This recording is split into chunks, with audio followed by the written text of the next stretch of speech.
We know there's still plenty of questions left unanswered at the end of Lightfall's campaign, and we know you're eagerly awaiting answers to. We can't wait for the community to learn more about the Witness's origins, its objective, and its ways we can thwart it and its disciples throughout Season of the Deep, as well as Seasons 22 and 23 later this year. I don't know if it's about the story that people are concerned about. I mean, that was definitely a big part of it. A lot of people are pissed about the story, man. I'm not most people. I'm mad. The story made me was basically a strand tutorial. Yeah. I thought that was fucking cringe. Bro, like, you can't expect, like, 99% of your players to be engaged for the whole year to understand the story. They show up for an expansion, they want a fucking story. They don't want to wait around for a whole year. I'm stitched. It's the fucking drip feed shit they've been doing. How long, like, when I don't watch TV shows, like when a TV show comes out, like The Mandalorian or whatever, let's just take for example, how long do those seasons go of like a season of episodes? It's like 9, isn't it? Yeah, it's like 8 or 9. Maybe 8. Okay, so how long does that go? That's a 1 episode a week. But that's different because it's an actual TV show and that's standard. This is fucking games, dude. Well, they're treating it the same way. Is my point. Not. Fucking dumb. It's a train station, man. Do you not remember? Yeah. Again, the train station's great until one of the fucking trains derails and crashes through the goddamn station. Yeah. I don't know. I don't know what to say. I really don't. Like, you can't expect people to wait around with their unanswered questions for 9 months. Players are not going to stick around. Cypher, thanks for the 14, dude. Like, I like fucking TV shows coming out on a weekly basis. Like, chat, do you feel me there, or am I going overboard? I don't know. I'm totally fine with that. But this is a video game. I just feel like 99% of players are not going to stick around that long, and they don't care to listen to a fucking game story for that long. That do be accurate.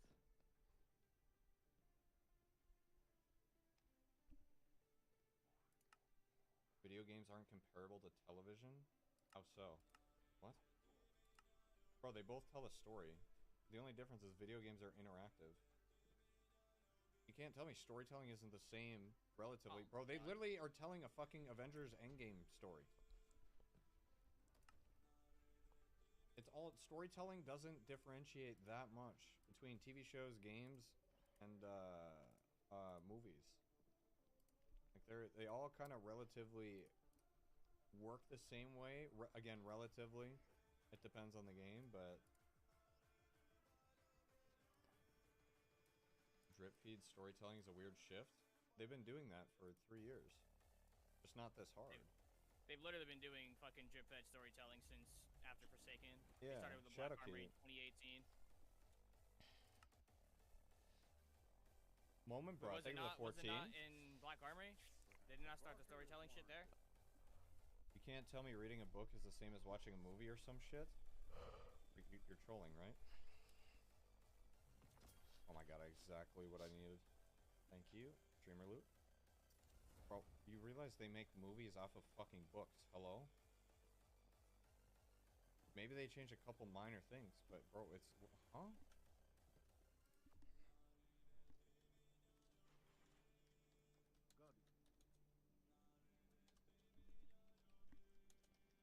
Ooh, Zavala's got a juicer for me. Alright, juice me up, Poppy. Or should I save this for the next character? You heard me. I need a heavy.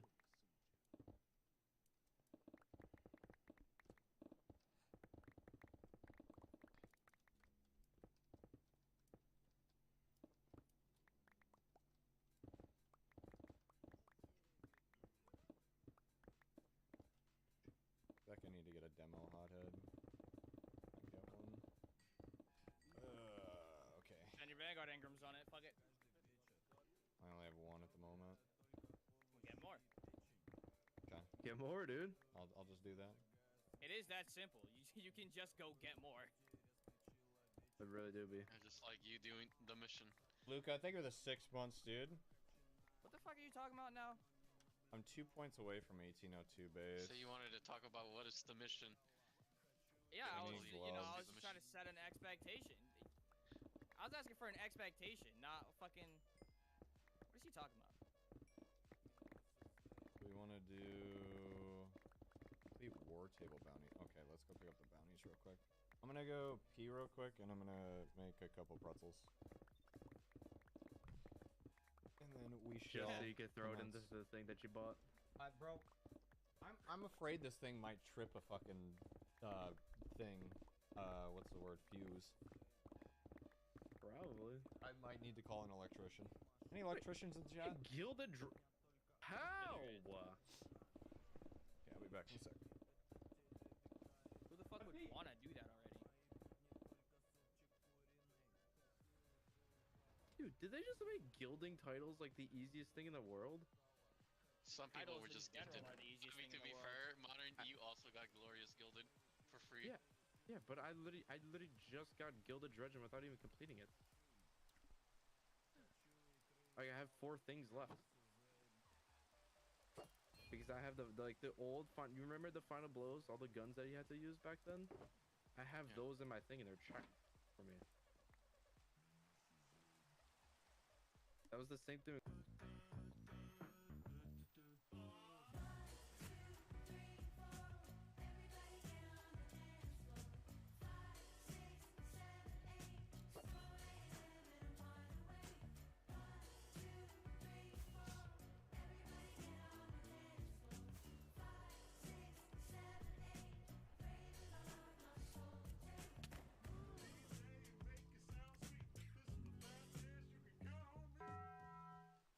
Rocking it. How many times?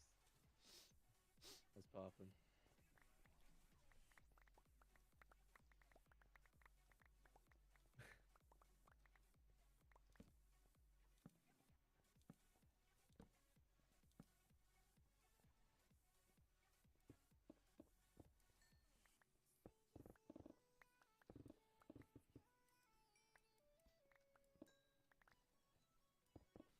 I'm going to get some water. I will be right back as well. Enjoy your trip to the kitchen, man. Thank you, man. I'm not gonna make pretzels with my pretzel machine. I do not have. Cool. While I wait for them, I'm gonna go do the lost sector again. Bro, I toasted some bread, and that shit flew out of the toaster and it almost landed on the ground.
Hello.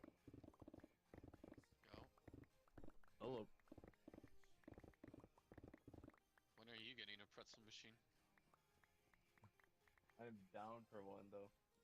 I love pretzels. Yeah, I got some. I got I like don't some think I ever ate cylinders a of the. pretzel before. I got some cylinders of pretzel rods coming in on Monday. Yeah. I don't know. I haven't plugged it in yet. I'm not. He has like trying the to- small little plastic Dude, cylinders. I don't know if your room can handle this, man. Well, I'm gonna talk to an electrician and see. Hi, CV.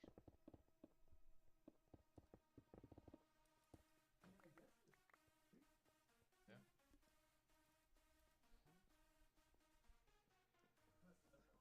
900. For shipping. It spins pizzas too, man. It's a good deal. It's a good deal. This is cool. I mean, this is the I was thinking about getting like another table and setting up there or something. Get your pizzas. Pizza, snack bar. Well, guys, can we get like a Little Caesars ad in here or something? Little Caesars decal pizza. Either that or lunch. Yeah. Annie wants to purchase pretzels. Anybody? Yeah, hit the DMs. Dude, this was like one of those 1 a.m. hungry thoughts. I thought that was all this was. Didn't you tweet this at like 1 a.m.? Yeah, something like that. It got recommended on Amazon. I'm like, oh, how cool is that? I thought you were just hungry late at night. I didn't know this was like. It's both. This is literally the definition of putting Yeah. definition. I thought I had it bad with my late night Taco Bells. This is next level. I don't want to hear nothing about me. Bro had one really good pretzel in front of a whole. Trust me, it'll be a worthwhile investment. I mean, hey, if we get the benefit, I'm not gonna argue.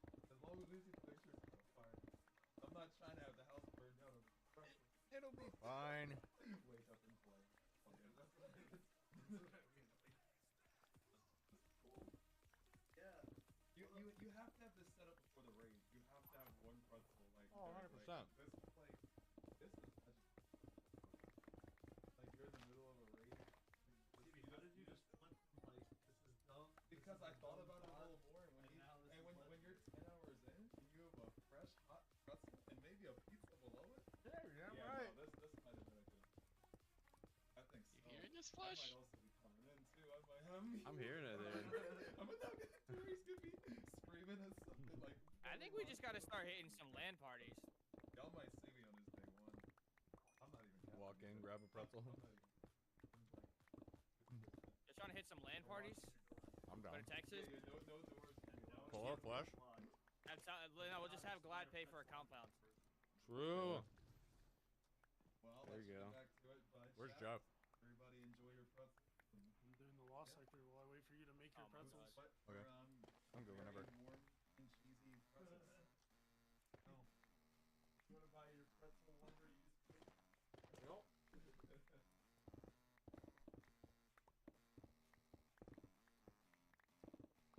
Kristen, Stunning chance with thank you for you that more. 32, man. Appreciate ya.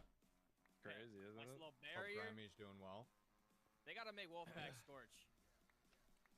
Chat, where do I get the full-size Honestly, at this pretzels? point, the fucking gun. Because they only have the small ones at the Because it's grocery fucking store. shit. Nuh-uh, man. You could set up. You'd set up at the inside of the Cash App 100 Thieves compound in the Totino's Fortnite gaming room.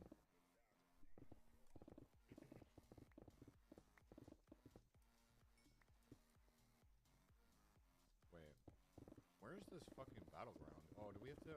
Oh, We have to go to talk to Mommy Sarov. Oh yeah, you guys can do the battleground. You say Sorry, did mommy it. soft. Yeah, we gotta go to the farm. How do I get there? Hop into the spaceship and you Easy. fly there. Easy, man. You remember what a farm is, bro? No. Mm. I was never there. Sam's Gonna Club make or me go, like, Costco got the Legion big ones. chest. I do have a Guardian Costco Games is membership. at May 2nd. Oh, hell yeah, dude. I'll Dude, have to these hit guys are that really up. creative with their quests, huh? Go collect region chests. Holy. upgrade. You have to like 9 or Hey, something. you still get 100 XP for the Neomuna. Nah, dude, I love rep. Yeah, man. Got kicked for putting on Whisper at War Priest. I thought it was still meta. Unlucky Ben. You got, dude, I'd kick you too. Who, him or Sweat? Someone using Whisper right now? I think it's dead. Good to see you again. Wish it Oh, were under Devon. better circumstances. I don't believe we've met. Devon K.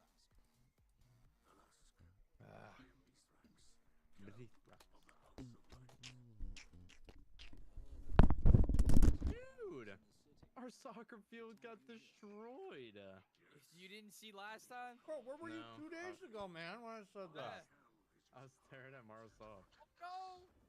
Our table! Okay, that's fair. It's broken! And my power is not of the light. Afraid we must cut the pleasantries short. In the aftermath of the attack on the Traveler, the Shadow Legion has begun taking captives to the pyramids. Amanda Holidays. We cannot reach her on any frequency. Holiday is out there. Of that I'm certain. I'll continue scanning the comms. Knowing her, she's Well, I'm gonna be up to honest. something. Like, when we lost, why did they not start, like, raining hell on the planets? Because that's what I thought was gonna happen. And I'll brief you. Till then, Like, the dude cut a hole in a gumball, and that was it. We will save the captives. And No guns, no nothing. There was this giant spaceship war, and then everybody just stopped firing. We will need more than the light to stand What's going on with against that? the witness. Don't worry about it. Provide. Now go, and I will focus on the battles to come.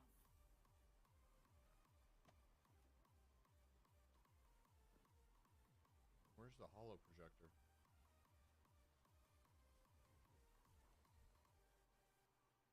Rest in piss, traveler? That's what I'm saying. all right, Guardian. I'll keep it brief. The witness took a swing at the I like how Devon K like talks to us in this holo projector when he was literally standing right next to us. Dude, I said the same shit. My man dipped. Blood was literally right there, We man. could have had this conversation before you walked out the door, you fuck. Alright, are we doing this Defiant Battleground without Jeff, or what? Hey, man, Flush. Who else is gonna protect that church? Yeah, I've already done that. So Okay. Miss me with that bush. Is this a pin? Not a dude? gang member, you're a Taurus. Not yet. Okay. Should drop something high still from doing the quest. Okay. That's what I got. Unless it's just a powerful, then I don't know. This next season?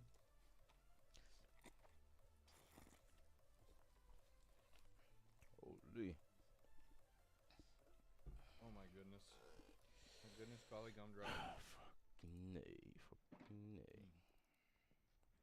God, pretzels are so fucking good, dude. Repeat emergency transmission. This is Amanda Holiday. Guy My Boop ship is was looking for disabled people during in, combat and I was like forced looking down for in people for EDC. dares. While I was waiting For for air, dares. I saw a Yeah. short I Legion mean, Swat still owes me a 250k, so. We can do it after this, Benny, if he wants to. I'll bring my comms along as a beacon. Whoever hears this, tell Dude, them where's I'll the take vent to care get of in and here? follow my signal. I'll be waiting. Repeat emergency transmission. This is Amanda Holiday. Does anyone read me? There she is. I'm so glad to hear your voice. Hey, Deborah. Good to hear you too. I was starting to worry I'd Starfire, snuck in here for nothing. Stanley. I'm surprised the, like, patrol mobs are just this high level. I condone it. How much is the pretzel machine? It was like Who's the 850. fella who once ran a cabal blockade just for fresh eggs? Where in the facility are you, Amanda? I'm in the cell block with the prisoners. Guardian can follow my comm signal right to us. Miss me with that bush. Hold tight, my dear. Reinforcements are on their way. They've hit a bit of a roadblock at the moment, but fear not, they're en route.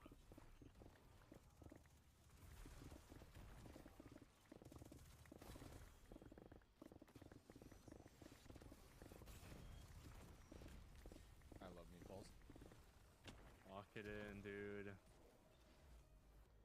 I wish it was $8.50, bro. That would be a steal.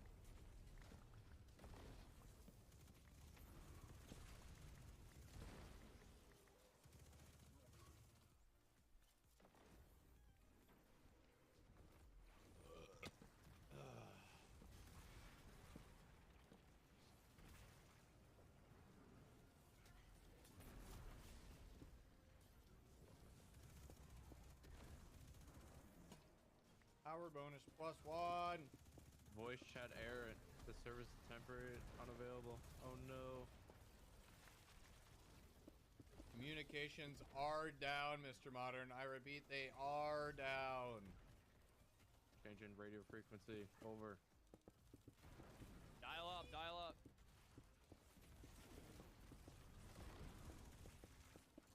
I feel like I'm playing on dial-up sometimes. Nah, that's just Bungie being on the fucking 1995 internet.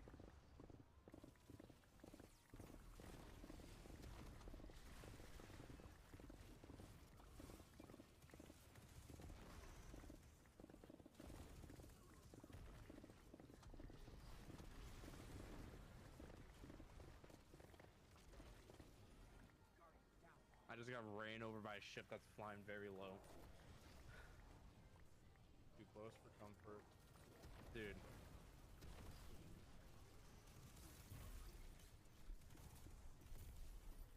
It literally just came up from the ground.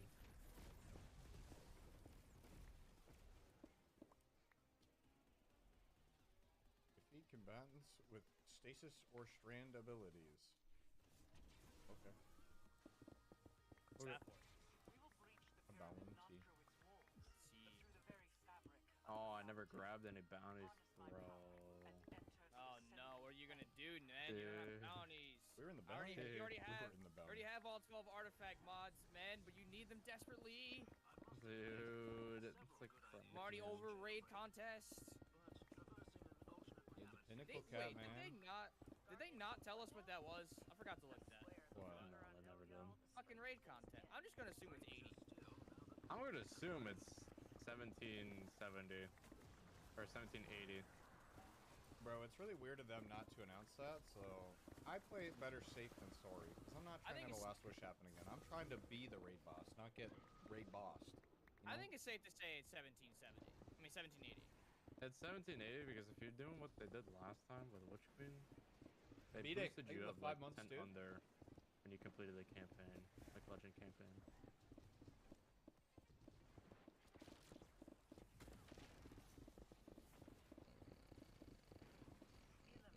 Wicked. And summon a balefire in its place. It will consecrate this place and drive the darkness out before it. It's probably 80. I mean, I'd be telling people it's 80, so I'd look like a buffoon if it's not 1780.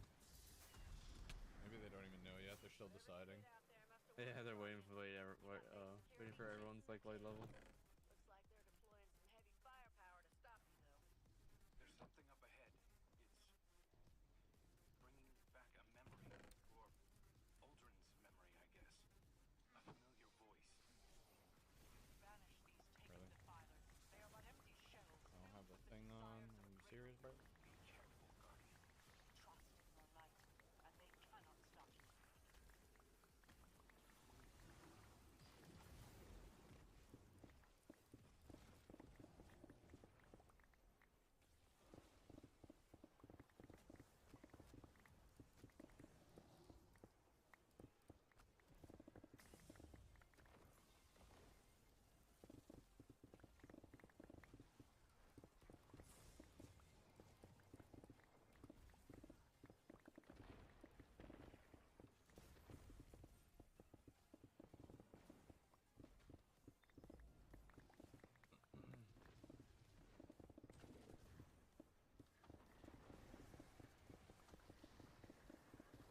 Meatball just sent me to Wakanda. I tested the perimeter of that pyramid for hours, but couldn't find any entry points. And now the Guardian just walks in. Starfire worked the same with Strand? No, I just didn't take it off. May be impenetrable, but the walls between worlds are not. You never did have much respect for boundaries,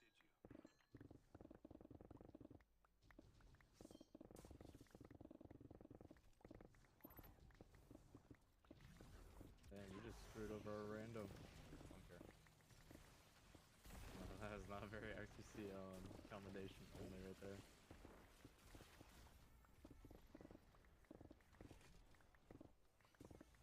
Void or Strain Super Final Blows? Seize their essences and consecrate them in your balefires. Once sanctified, the essences will become weapons to lower your enemy's defenses.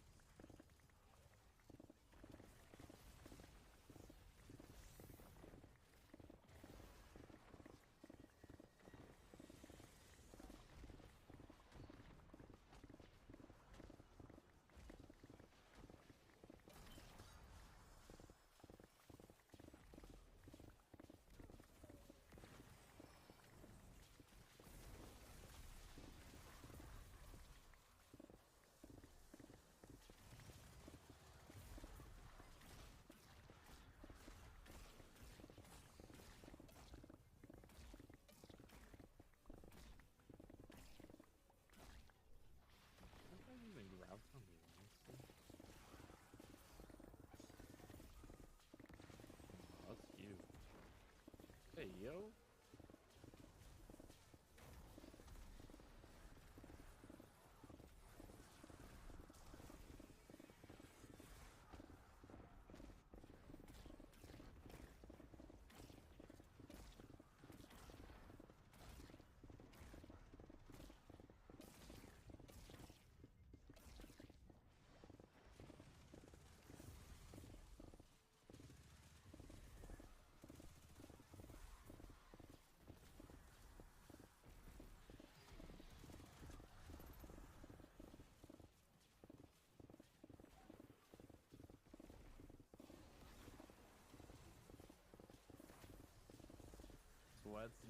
Sweat needs a slushy machine like the ones at 7-Eleven. Yo. No, that's valid as fuck. I want one of those. Jesus. I want one of those. You found Dude, his that sweet was- spot, man. Holy shit. What's good, nigga that can't fight? I mean, what's good, Marty? No, That's a dude, new I one? mean, I don't think that's a joke. I think that's serious. So that's why you so hesitant to take that shit down. You had a whole nother one.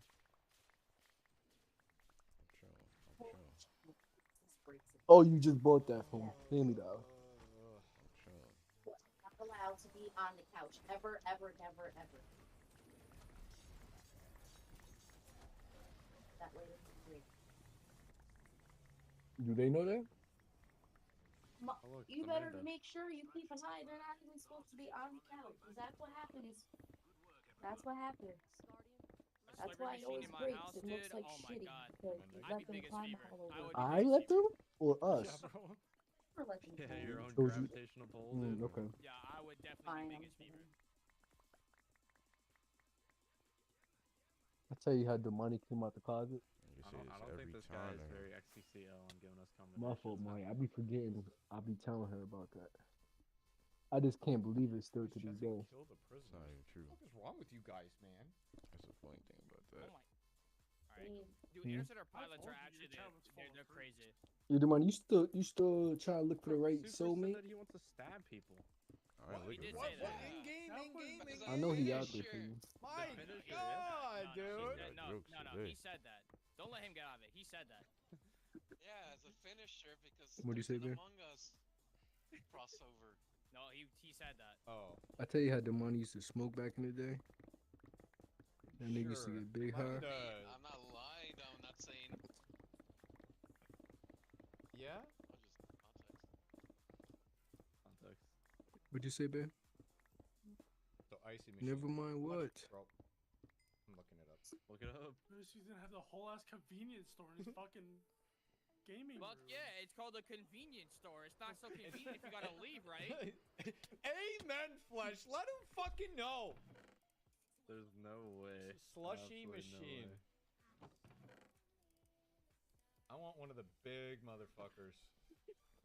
Oh my god. Commercial. This guy's literally gonna have Slushy to buy machine. it. So he's gonna have to have maintenance in his room It's 24/7 for these things. It's only $1,000. Oh, that's not too bad actually. It's prime delivery. Get it by March 7th. Hell yeah, let's go. Hell Prime yeah. delivery. I'm booking my flight right now. You'd have the pizza, the pretzels, and the slushies, dude. What else do we Now you need? just need the popcorn machine. True. So when are we doing Adair's or Last Wish? I sensed your triumph through the choke. I mean, we can do it now. With the scepter in hand. No, hold on. Let me finish it. Let me finish these patrols, man. These 80 patrols I gotta do that I could have done earlier at the same time is another thing, but you know, the game's really good. Soda machine? I don't drink pop. Yeah. Oh Yeah. shit. I was gonna gain 200 pounds by raid day. Maybe, man. Hey, was that my penny? No, it's not. Okay, so the penny, we need 2 more war table bounties completed. So until everybody's ready, I'm going to go do that. Need sword kills and strand melee kills. What? I said, what are you doing? I'm waiting so we can do our dares. Yeah, I won't take long. I only gotta do like five more patrols, maybe. Okay, I'm gonna launch this shit for now. All right, I'm gonna go pee. Actually, I'll walk forward. Yeah. I'm gonna go pee.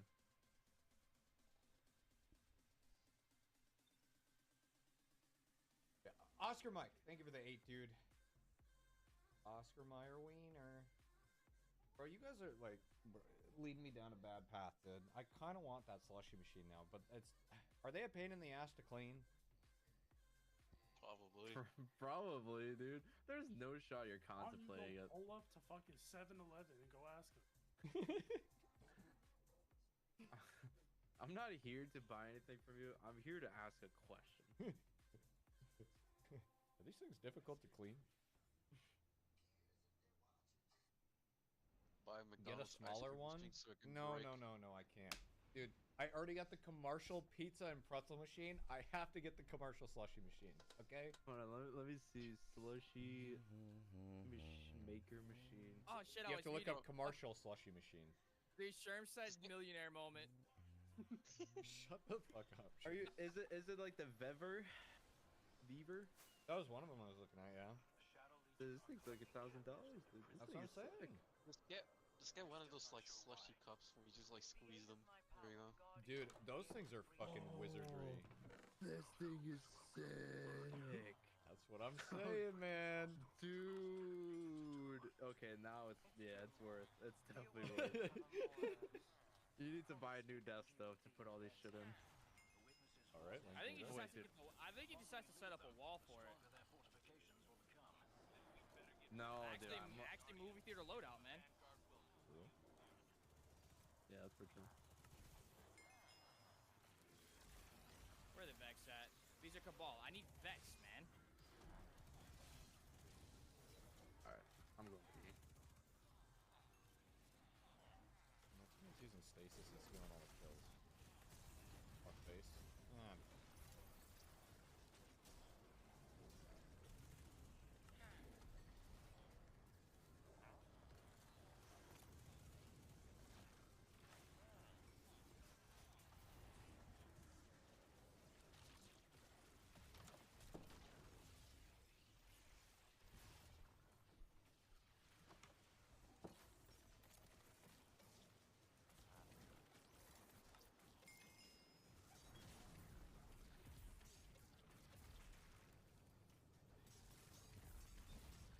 Oh my tactical move.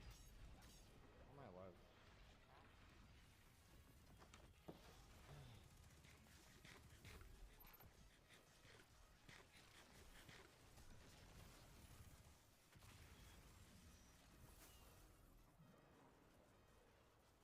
Grenades and swords. Oh good. Welcome back. Thank you. Okay.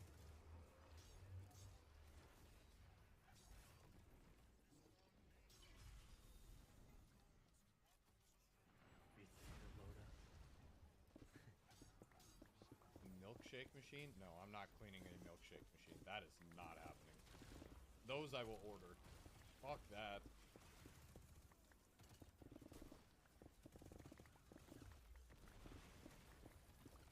I do love myself some milkshakes.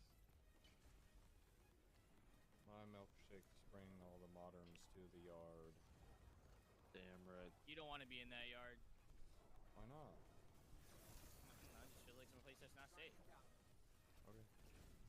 Okay. Bro, you're getting the movie theater setup fucking going on, man. You can't be bringing people to the yard. That look weird. What? Unless it's a drive-in. You know what? True. Bringing dudes over to the yard. I got all the stuff men like. I got pretzels. What? I got pizza. Huh? I got Slurpees. Huh? What? You got boobies, dude? Lock it in. Yeah. We can make it. We can make it happen. Just put your res up in heaven, dude. 07, Mr. Modern. Been real, man. Devram, you're a great shot. I could use your skills on recon missions.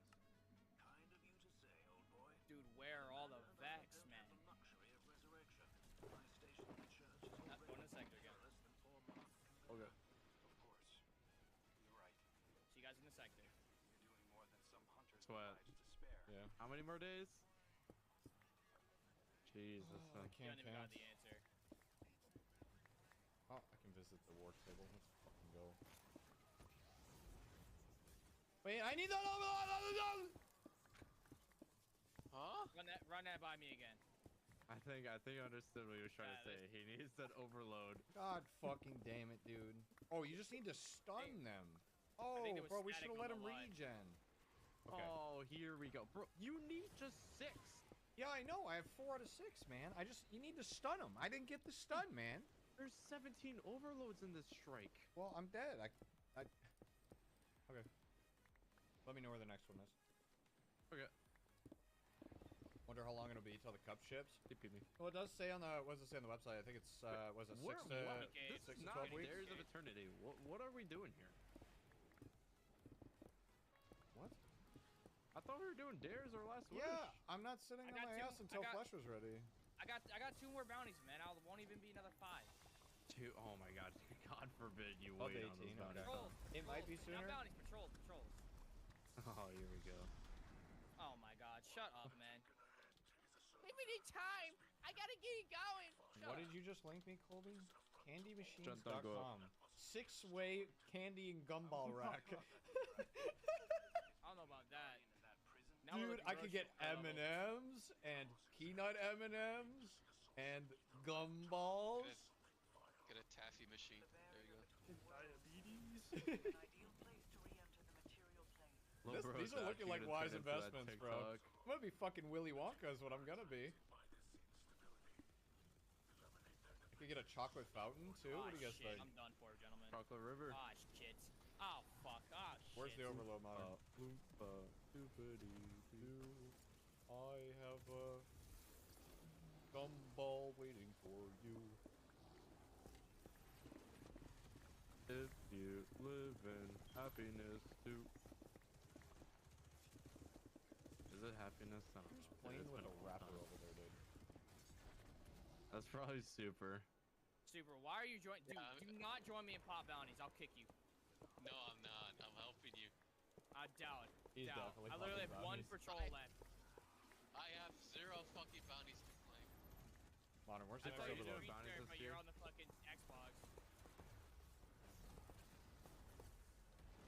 Well, Super, modern. don't tell me you're doing bounties. What? I What? just gotta kill Where's the next adversaries. overload, or where does he spawn? Oh, it's at final boss. Oh, okay. There's 2 when that's spawn. I need to stun both of them. Yeah. Tell our teammate to fucking cool it.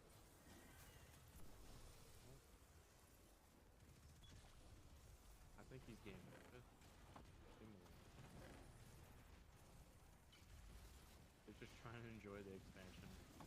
Get Clyde for your Oompa Loompa. Right. Oh, you're in the lost sector. Holy commit, how much does a convenience store cost? Like $1 million? Not all of them. This is only possible because Queen Mara is sharing her power. Yeah, I've heard. I'd still be stuck in that pyramid. And I'd still be trying to get you out.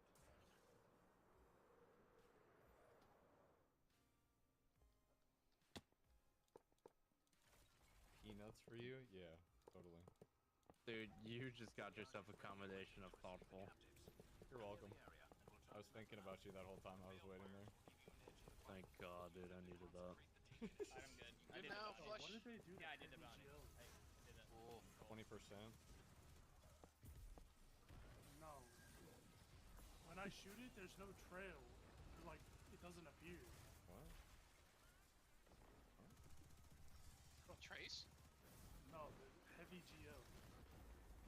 Like the shit, you just don't see the thing whizzing in the air. Yeah, it doesn't show up. Like the tracer. Good. Those things for my freaking game to render. Yeah, I Overlord! noticed that too, Jeff. Like the tracer on the grenade launcher when you shoot it doesn't show. It looks like awkward. Did that count? It did. I need one more. Another one spawns, so Where? pay attention. It's like when he gets to like one more stage up, I think it's spawns. Getting serious, man. Yeah. This way, man. Patience, young Padawan, patience. Get ready, he should be spawning soon. He'll spawn behind where he stands. Like where that box is. I'm good to go. So.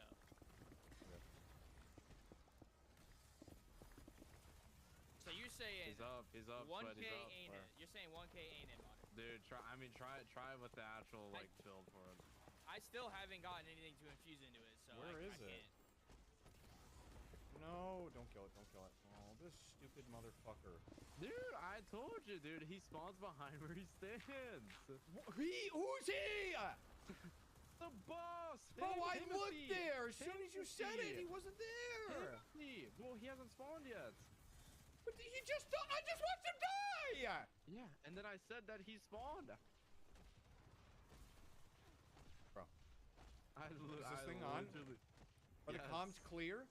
Dude, I'm literally speaking to you. Unless Bro, comms are not clear with what I'm hearing. apparently not, man. Like I'm not, dude.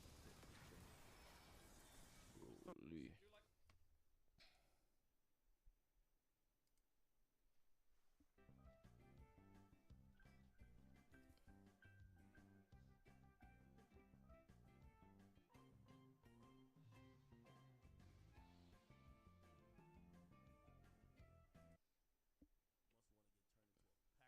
TJ.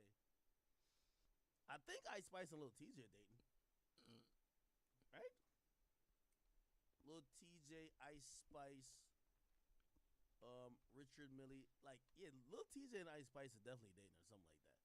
Yo, if you buy a chick $150,000 watch, which reportedly Lil TJ bought for Ice Spice, that's your bae. Like, I'm sorry. Like, he literally bought this watch.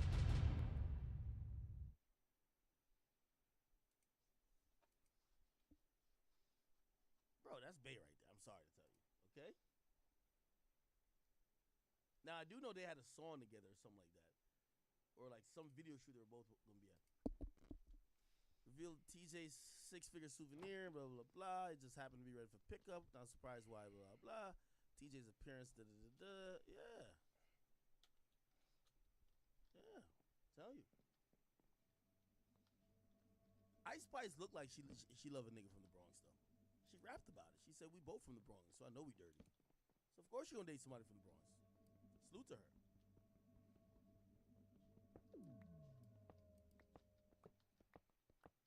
What do you think she did? Like, I think they only known each other for like a couple of months now, like maybe like 4 or 5 months.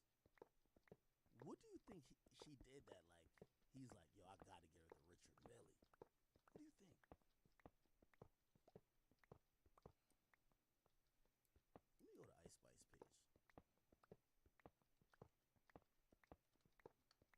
What's the most you spent on Ice Spice, yo?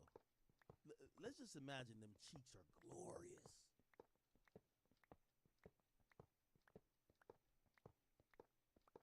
Let's imagine you have $1 million in the bank. How much are you spending on Ice Spice?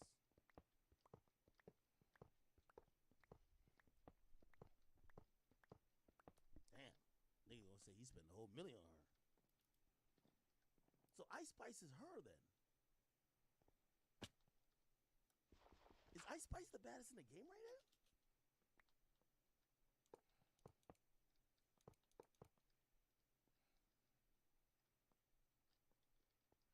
yo, we gotta do like one of them little playoff things where like we have them compete, like who's the baddest.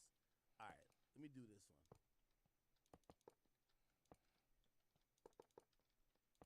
I got you. Oh yeah.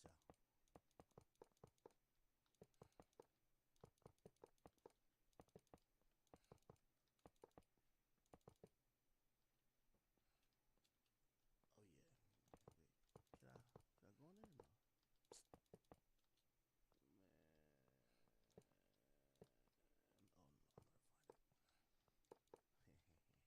on, chat.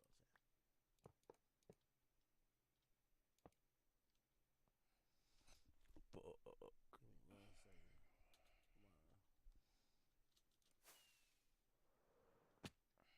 All right, chat. Who y'all got? Oh, no, I gotta share the whole screen type shit. Fuck. Let me share the whole screen. My bad, chat. Y'all gotta vote. We gonna get a vote going on now. Fuck all that. Oh yeah, there we go.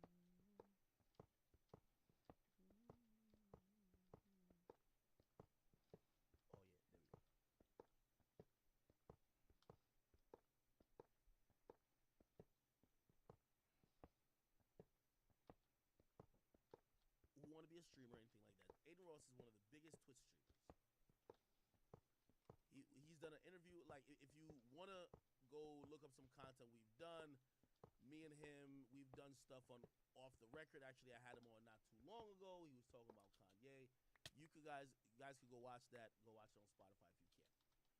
He's the biggest Twitch streamer. Now, I want to give you a little bit of comparison because somebody might not know who he is or not know or understand how popular he is. I'll give you these stats, right? So number one, on Instagram, he has 5.6 million followers, right? He posts a picture. I just want to show you how lit niggas are, like in reality. He posts a picture, 1.6 million views, or 1.6 million likes. I've always said streamers are more lit than rappers these days. Yo, you go to, I don't care who you go to, most of these rappers. Go to Meek Mill. Meek Mill got 5 times more followers, 23 million. His last picture. Him and Robert Kraft, 448,000. So again, and this is not shitting on Meek. What I'm trying to say is that these kids and these streamers, they have incredible engagement. To have 1/5 of your audience, and I'm gonna get a little technical here, but please don't tune out. Aiden has 5 million followers. Post a picture, gets 1.2 million likes. That's 1/5 potentially of his follower base interacting. Meek Mill has 24 million or 23 million followers. He posts a picture, doesn't get 500,000 likes. What does that say? He has less than, so Aiden has 25%, you imagine, or 20% engagement rate. Let me see. This would be like less than 1% engagement rate. Now, not shitting on Meek, I'm just trying to show you. Engagement is what wins. The reason why Youngboy is Youngboy is that I don't believe Youngboy fans will spend a lot of money, but they're the most engaged. And that's why I think a lot of people look at it. Now, granted, I'm not talking about Meek Star Power. I'm just only talking engagement. Now, let me get back to the streaming shit. So, this dude, Aiden Ross, is really popular. And recently, he's been hanging with Tate and a few other things. And he essentially shaved his head. And, he got on a health journey, which I think is dope. I interviewed him. But he took a deal with a rival company. And if you don't know, he's originally a Twitch streamer. He just got banned, and this is why I'm talking about it. He took a deal with a company called Kick. So there's a website, which I think I could pull up right here.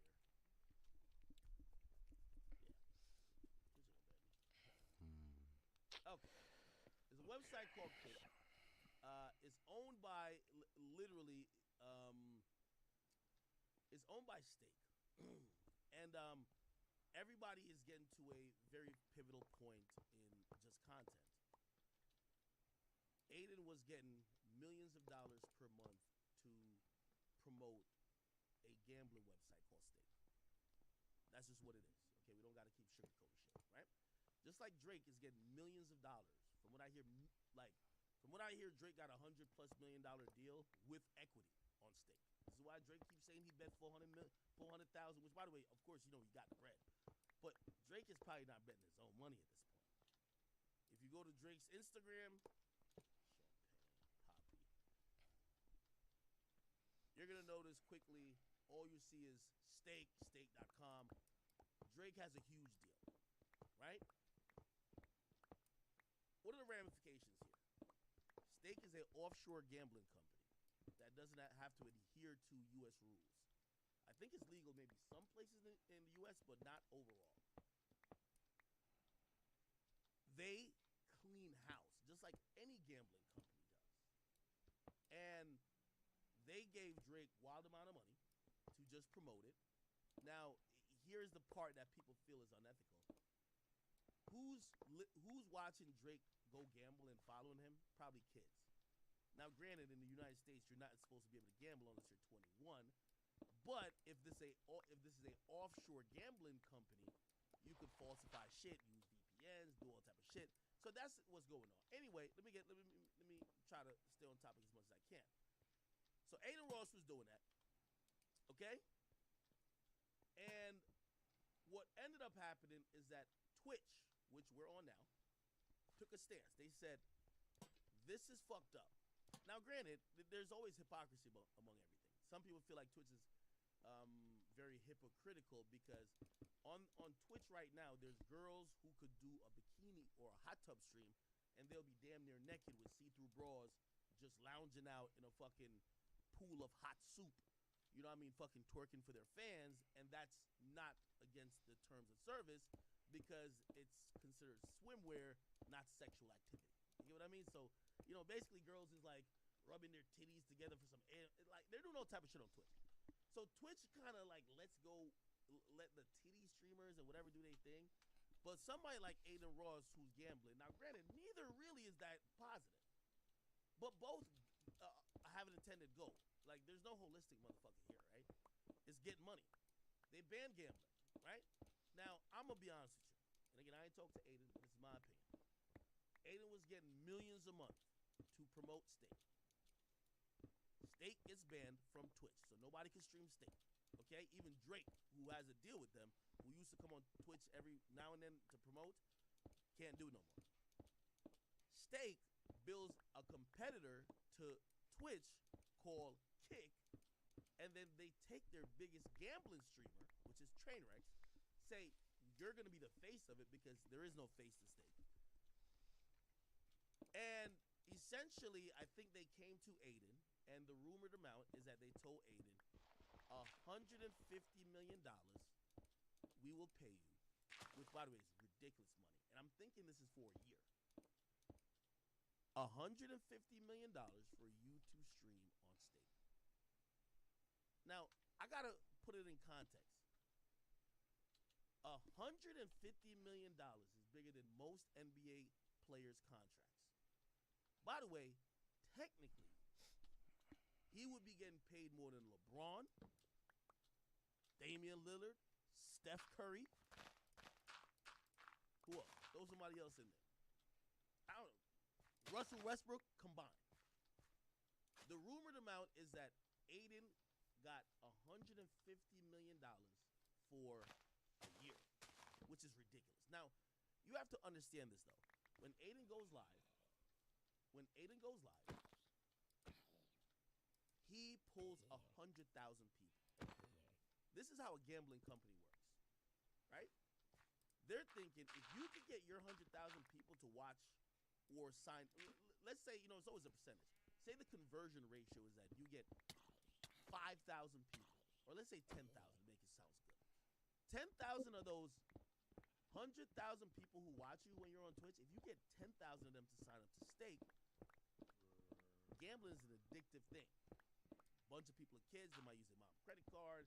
Sometimes people with the allure of trying to win will spend a lot more. Trust me, I know. I've lost a lot of money gambling. So for 10,000 people that Aiden might bring to that site, they might be getting, on average, average loss of each person is between 1,000 to 5,000, because some people are gonna have a bag, some people not really gonna have a bag. So let's do the math. I'm doing math here with y'all. This is why they're paying. This is why they would pay Aiden some wild money, which even the NBA wouldn't pay no. 10,000 people with their average loss, because usually people don't have average wins when you gamble. It's average losses. Let's say the average loss over those 10,000 people who signed up is $1,000 per person. If you do that math, right? Let me see if I get my calculator and by the way, I know y'all wanted me to start off with some jokes and shit to kind of not get y'all bored real quick, but I'm gonna get to the jokes. Don't you worry. I just gotta get this shit off quickly. So 10,000 times average loss 1,000. That's $10 million, right? So that's like potentially $10 million in revenue that just Aiden promotes that site is giving them. Now here's the thing. They're gonna overpay him because he's bringing to stake potentially lifelong customers. Gambling is addictive. So once he brings someone there, they might never leave. The percentage on that, let's say 40% stay. And every month or every 2 months or 3 months, they lose $1,000. You get to see how quickly this 10 million, which would be the initial 10 million loss from those people, right, on average, this 10 million turns to, we go from 10 to basically 30, like it gets there. So when you think about why Aiden is possibly getting 150 M's, it makes kind of mathematical sense, and also you have to realize for every business, the hardest part of it is user acquisition. You have to acquire the users, right? Like if you sell clothes or you sell underwear or you sell cars, that's why people usually say use this referral code. Just bring somebody else to buy some shit. The hardest part is user acquisition. Aiden streaming it is easy user acquisition. Now, they've invested a shit ton of money. And if you ask me, I think they're going to be down to spend about $500 million. So they gave Aiden 150. I think they're trying to get Kai, Bruce, Your Rage, and I think they signed Karina and a couple other people. They're probably going to be giving out wild money. Like money that Twitch ain't going to give. So they're probably going to look at niggas like, yo, here's 20 million, you want to come through? Here's this, here's that. And for them, their business model at Kick, at least what I believe, isn't necessarily to build a streaming platform. I mean, they're allowing porn over there, niggas is doing whatever. Is to eventually just get enough eyeballs sustaining on that website that could funnel to gambling. Now, I don't know how long that's going to last, because that's kind of, if you ask me, an elaborate scheme. But that's what it is. Anyway, to center it back on what happened with Aiden, Aiden just got banned from Twitch. And I'm going to be honest with you. I wish I had talked to him because this was inevitable. And I want to play a video from him. And I'm going to be very objective because this is my guy, but you know what I mean? I never cap about shit, whether I'm talking to you or talking about you. Aiden Ross banned. So he got banned from Twitch. He made a video, and this is what he said.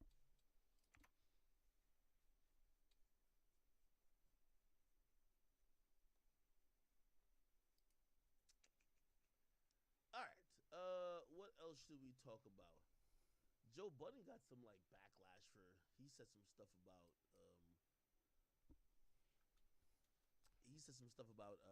the whole situation with Michael B. Jordan. We can talk about that real quick, right? So if you guys don't know, I'll play this original clip, which was basically Michael B. Jordan. He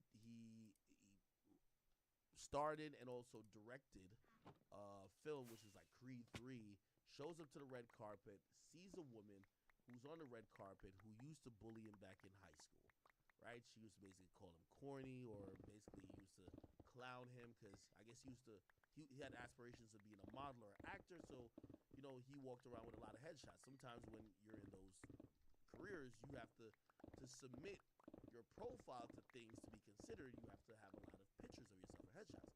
She even admitted in another clip she used to clown him for having headshots. She thought it was stupid. Obviously, everybody clowns the dude who was unsuccessful. Until he's successful, now you're interviewing him at his movie premiere. He didn't forget, and this is a clip that happened. That we go way back all the way to Chad Science in Newark, okay? The corny kid, right? No. He reminds her, oh, remember, yeah, you used to call me the corny kid, right? She's trying to laugh it off. I did not say that. Misquoted for sure. No, you did not hear me say. I said we used to make fun of the name. Which is just equally as bad. She said, no, I didn't call you corny. We just used to make fun of you. Regardless, like you see, everybody keeps doing this word semantics thing, right? Thinking it's the corny thing. The major premise to me here is this. If someone used to make fun of you back in the day while you were trying to accomplish your goal. Oh, look at you. You think you all corny? You corny as a motherfucker going to these little movie auditions. What you think you're going to be like a star, nigga? You think you about to be Denzel, nigga? That's how they probably was clowning him. Yes, nigga, I thought I was going to be Denzel, dummy. And I rock with Michael B. Jordan hard, too. Because, you know, the hoes used to be telling me, oh, you think you about to be like a millionaire? I got a lot of them. I be shitting on these bitches now. You know what I mean? I'm the fucking prize, nigga. The fuck you talking about? So, yeah. I think he ain't do too much, but he's on a subtle level, he checked her. You know what I mean? But yeah, he is obviously killing things out here. And you know, we know. And by the way, like, he continued to have like a 3 or 4 minute interview after this. Like, it wasn't like some, oh, let's diss each other thing, but the internet saw it. And obviously, in everybody's life, they're either this woman or they're Michael B. Jordan. Or they're a dude who used to bully somebody like Michael B. Jordan, right? Or they're a dude who used to be the bully, and now, and this is rare though, the bully became successful. So they can't identify with people getting bullied that get being successful. They can't identify with just like, especially women who are just haters until you get to the point of success, right? So everybody's picking a side. And I gave my take already, but Joe Budden actually gave an interesting take. Actually, his take is completely opposite of mine. And he went viral for it. The take he gave was this. Let me see if I can find it. He said this. Let me tell you doing that to a girl is some corny nigga shit. I can see that. You being That is Michael true. B. Jordan today, allegedly sexiest man alive in all of these blockbuster movies. I agree. During your highlight week, you've probably never been more visible than you are right this second, and that's what you do to her. And if I bring back them white girl rumors, then it's gonna sound even crazier. Then it's gonna sound crazier, because why you talking to our sisters like that on the red carpet? We don't even talking to white bitches like that. But I'm not gonna make it racy. They say I make everything racy. That was corny of him to speak to that girl like that. I'm not disagreeing. I would have made Michael B. Jordan. That's why niggas call you corny. Off air. I would have made a joke off air like word. Hey, Creed. Hey, what's this nigga's name? I wouldn't have did that in front of Hey, Creed. In case you were confused, that corny ass shit you did is why niggas think you corny. Yeah. In case you were off a little bit as to why you niggas keep thinking that money hides corny. Let me tell Dog, you. All right. I love Joe, and I wish I was on Everyday Struggle with him for this topic, because we'd be shouting. We'd definitely be shouting over this shit. Joe is 100,000,000% wrong. And the first thing I would start off by saying, not only is he wrong, because I love Joe when he gives his hot take, he's usually very honest. He shoots it straight. Number one, he's biased. He's biased. First of all, I don't know if you guys know. I don't know this young woman. I'll put up her Instagram. Her name. I was saying her name wrong before. Her name supposedly is L'Oreal. Okay, this is her Instagram. Okay, actually, I think she's like in her 40s or something like that. Now, I just want to point out to people, and this is where I feel like people like Joe, like, you shouldn't go hard on this thing. I get, well, you should admit your biases, because I'm biased too at times. But I tell people, I'm gonna tell y'all Drake my favorite rapper before I go on a long Drake rant. I ain't gonna just act like I'm just nigga my favorite rapper. Yo, I listened to a few people talk about this. Let me just give y'all the context everybody's missing. This girl right here, L'Oreal, she's friends with Joe Budden. She used to do Love and Hip Hop. She's friends with Charlamagne and them. That's their gang, my nigga. And she's friends with like Angela Yee and all them. I don't expect y'all to say y'all friend was wrong. I don't expect y'all to throw y'all friend under the bus. Y'all don't know Michael B. Jordan. Y'all still don't know him because he don't really hang with niggas. Y'all know this young woman. I first saw this young woman when she was with Angela Yee, just told about some random bullshit. So this y'all friend. Y'all not about to just give it up. This my thing. Like, I don't care if y'all gonna be biased when giving an opinion on it, right? But at least admit that's my friend. I don't like how you got at my friend. Okay, cool. But y'all talking like this is unbiased opinions. Y'all cool with this chick. This chick used to be on Love and Hip Hop. Look, L'Oreal Love and Hip Hop. You know Joe Budden was on there too. Look.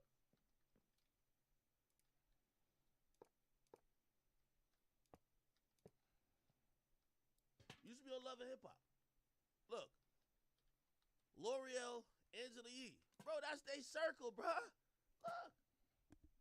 Bro, look, that's they circle, gang. That's what I'm trying to say. Like, bro, I'm not even mad. Angela Yee right there. Oh, damn. This look old as hell.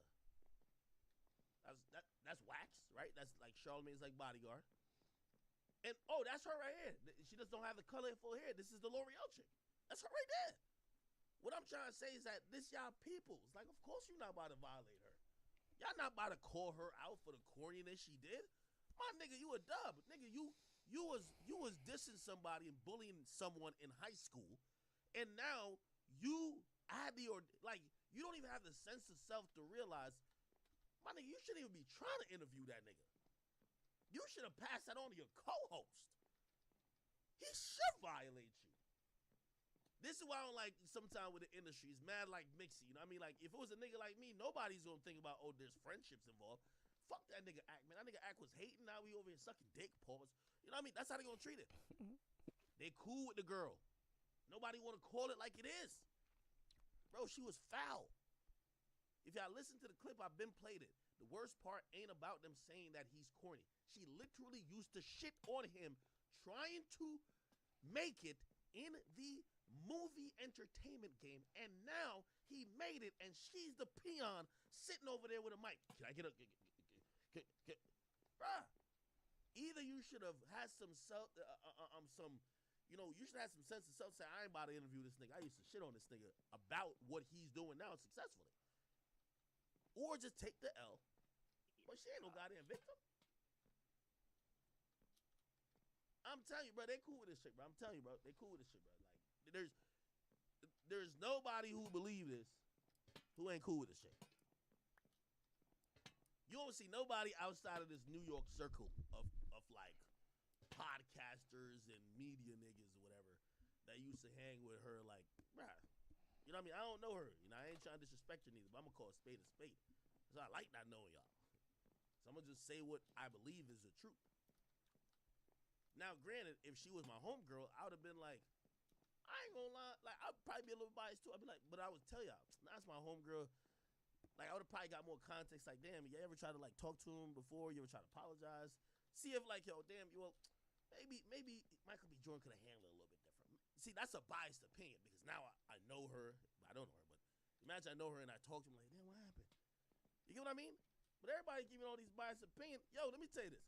If I was Michael B. Jordan, that nigga went light. Nigga, I would have violated her, nigga, right there. I'd have been like, yo, the first thing I'm saying to her, ain't it interesting how life turned out? Look at you and look at me. I would have shitted on her.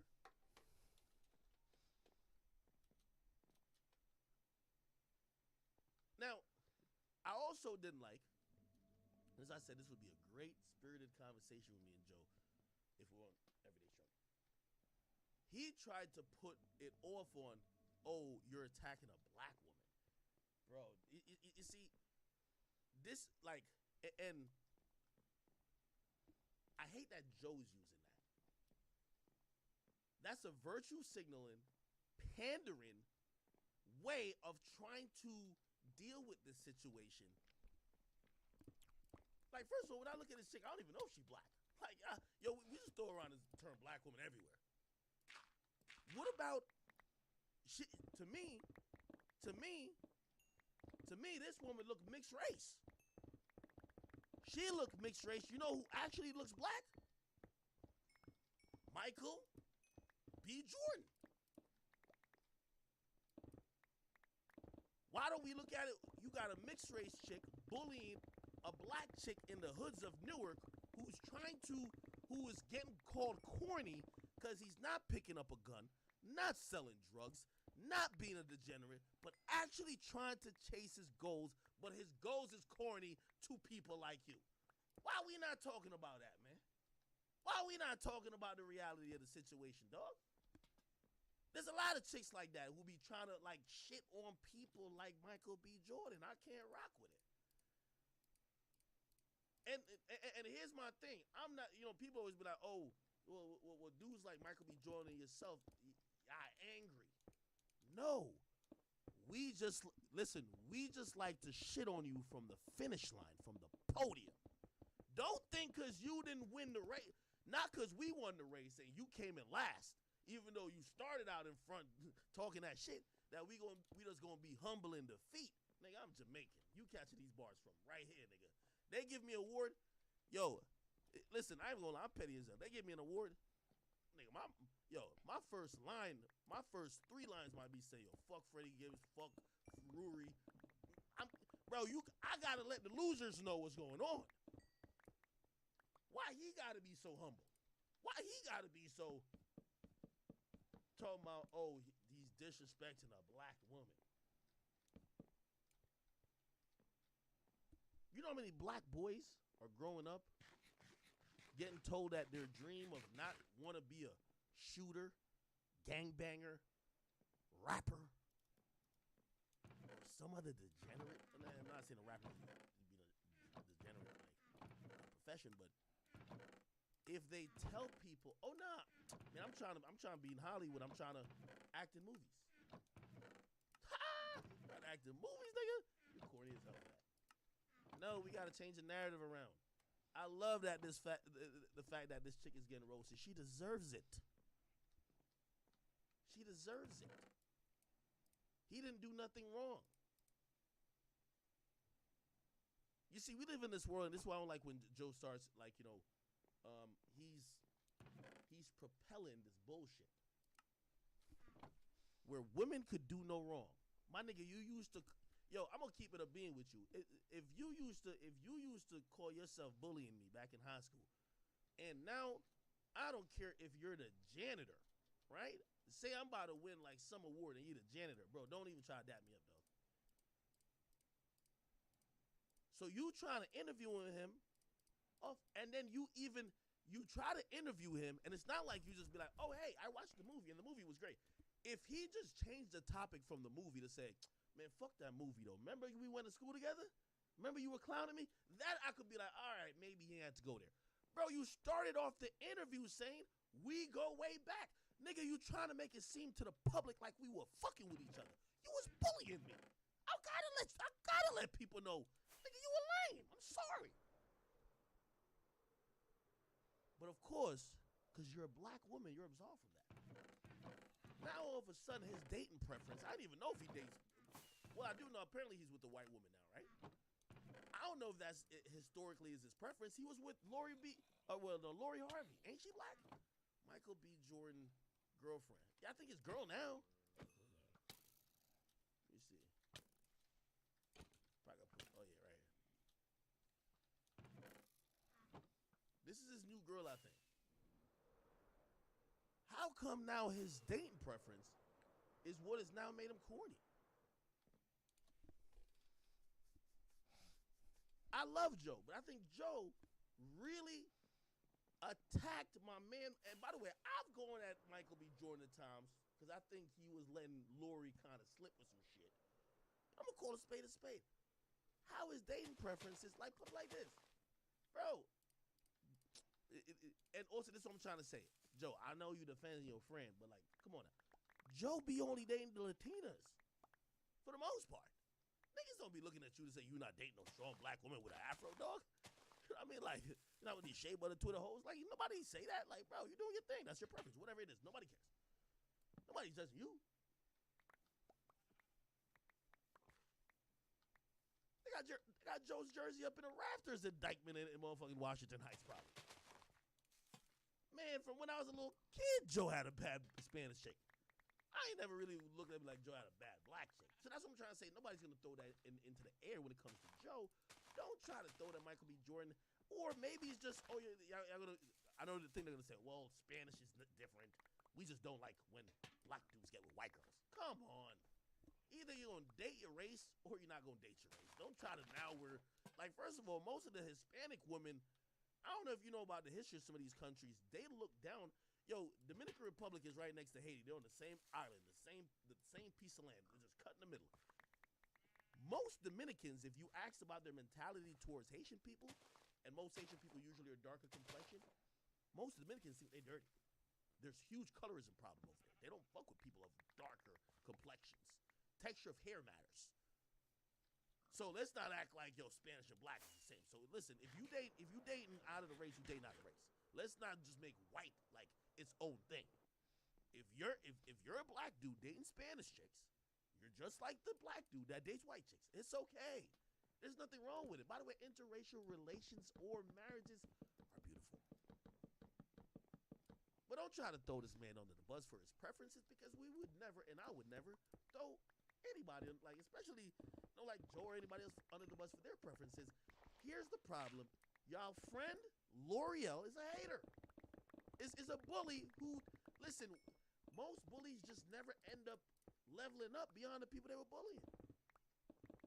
And people hate when the tables are turned. You ever heard that song? What a day when the tables are turned. Come on. Tables are turned. If I was the person bullying that nigga, I would have not want to interview him, because I would imagine he's going to shit on me. But now there's a black woman cloak. How dare you shit on a black woman? What?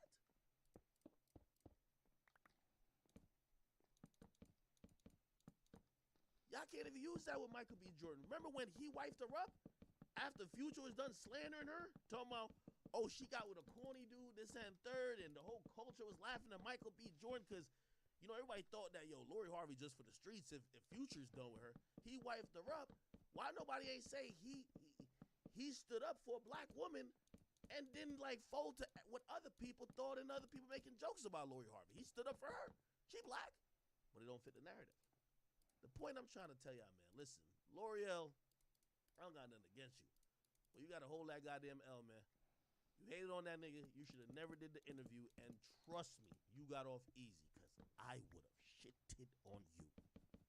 I would have sat there and I would have gave you an hour. I would have gave you a comedy special.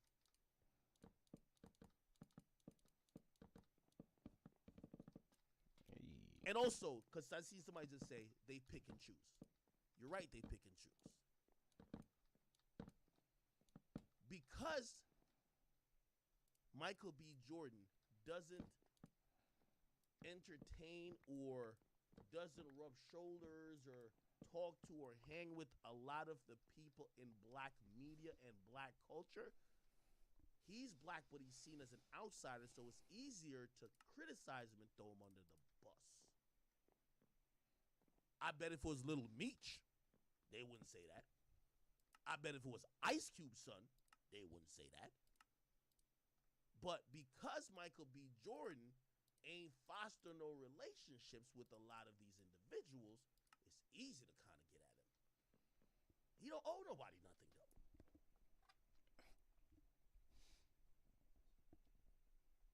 He ain't owe nobody nothing. This chick needs to own up to L. Listen, like I'm really sick of this whole thing. Like, you a woman. Like, here's my thing. If we gonna start doing this whole thing, like, yo, you gotta, well, she's a woman, why you doing that? Man, stay in a woman's place then, if we can't really treat you like how we treat niggas. Stay in a woman's place. But I think everybody equal. So I give it up to everybody equally. But if we're gonna be like, oh no, you can say to this dude, but this girl, no. Alright, bro, like, you shouldn't be arguing with niggas then. You shouldn't be even saying certain type of shit. That's all I'm saying. She gotta take an L, bro. I don't care. And everybody who cool with her, I get it. You know what I mean? She might be y'all little chess partner, or what was it, spades partner. Nah, nigga. Michael B. Jordan ain't doing enough. If I was that nigga, I would have went live on Instagram and gave her another sermon. Another sermon, nigga. The fuck? You know me, I'm petty stop it, bro. Don't start attacking Michael B. Us, nigga. The fuck you talking about? So, yeah, I think he ain't do too much, but he's on a subtle level. He checked her. You know what I mean? But yeah, he is obviously killing things out here, and you know we know. And by the way, like he continued to have like a 3 or 4 minute interview after this. Like it wasn't like some let's diss each other thing, but the internet saw it, and obviously in everybody's life they're either this woman or they're Michael B. Jordan, or they're a dude who used to bully somebody like Michael B. Jordan, right? Or they're a dude who used to be the bully and now, and this is rare though, the bully became successful. So they can't identify with people getting bullied that get being successful. They can't identify with just like, especially women who are just haters until you get to the point of success, right? So everybody's picking a side. And I gave my take already, but Joe Budden actually gave an interesting take. Actually, his take is completely opposite of mine. And he went viral for it. The take he gave was this. Let me see if I can find it. He said this. Let me tell Dog, you doing that to a girl is some corny nigga shit. I can see that. You being That is Michael true. B. Jordan today, allegedly sexiest man alive in all of these blockbuster movies during your highlight week. You've probably never been more visible than you are right this second, and that's what you do to her. And if I bring back them white girl rumors, then it's going to sound even crazier.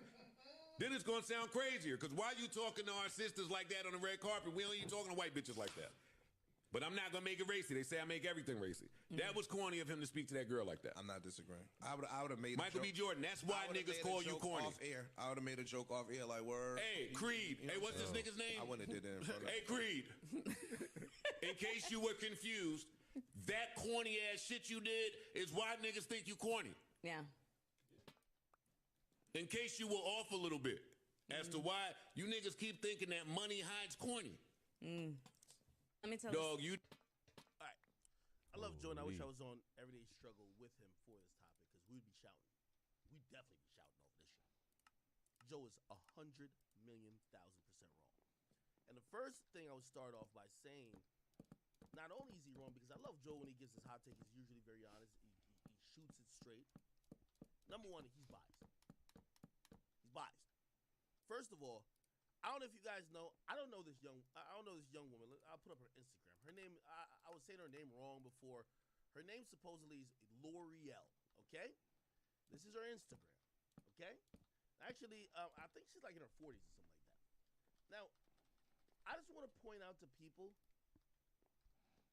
and this is where I feel like people like Joe, like you shouldn't go hard on this thing. I get, well, you should admit your biases.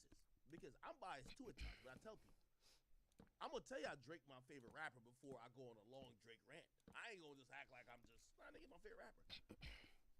Yo, I listened to a few people talk about this. Let me just give y'all the context everybody's missing. This girl right here, L'Oreal, she's friends with Joe Budden. She used to do Love and Hip Hop. She's friends with Charlamagne and them. That's their gang, my nigga. And she's friends with like Angela Yee and all them.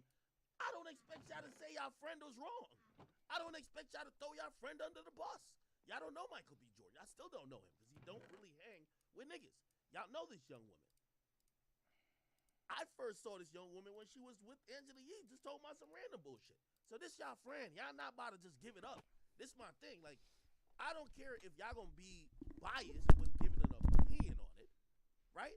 But at least admit that's my friend. I don't like how you got at my friend. Okay, cool. But y'all talking like this is unbiased opinions. Y'all cool with this chick. This chick used to be on Love and Hip Hop. Look, L'Oreal.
and Hip Hop.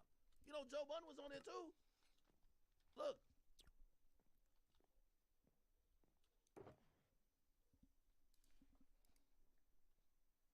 Used to be on Love and Hip Hop. Look. L'Oreal, Angela Yee. Bro, that's they circle, bro. Look. Bro, look, that's they circle, gang. That's what I'm trying to say. Like, bro, I'm not even mad. Angela Yee right there. Oh, damn. This look old as hell.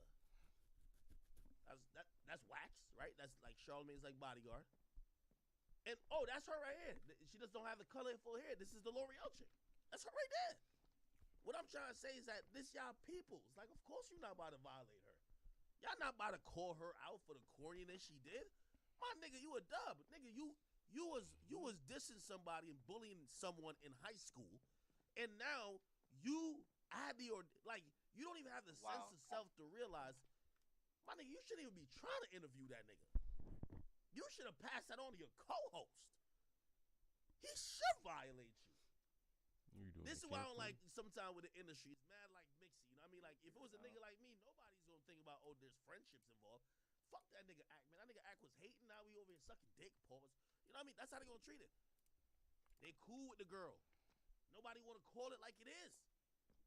Bro, she was foul. If y'all listen to the clip, I've been played it. The worst part ain't about them saying that he's corny. She literally used to shit on him, trying to make it in the movie entertainment game, and now he made it, and she's the peon sitting over there with a mic. Can I get a bruh? Either you should have had some you should have some sense of self. Say, I ain't about to interview this nigga. I used to shit on this nigga about what he's doing now successfully, or just take the L. But she ain't no goddamn victim. I'm telling you, bro, they cool with this shit, bro. I'm telling you, bro, they cool with this shit, bro. Like, there's nobody who believe this who ain't cool with this shit. You don't see nobody outside of this New York circle of like podcasters and media niggas or whatever that used to hang with her. Like, bruh, you know what I mean? I don't know her. You know, I ain't trying to disrespect her neither, but I'm gonna call a spade a spade. Cause I like not knowing y'all. So I'm gonna just say what I believe is the truth. Now, granted, if she was my homegirl, I would have been like, I ain't gonna lie, like, I'd probably be a little biased too. I'd be like, but I would tell y'all, that's my homegirl. Like, I would have probably got more context, like, damn, you ever try to, like, talk to him before? You ever try to apologize? See if, like, yo, damn, maybe Michael B. Jordan could have handled it a little bit different. See, that's a biased opinion, because now I know her. I don't know her, but imagine I know her and I talk to her, like, damn, what happened? You get what I mean? But everybody giving all these biased opinions. Yo, let me tell you this. If I was Michael B. Jordan, that nigga went light. Nigga, I would have violated her, nigga, right there. I would have been like, yo, first thing I'm saying to her, ain't it interesting how life turned out? Look at you, look at me. What the fuck is she mad up? I would have shitted on her.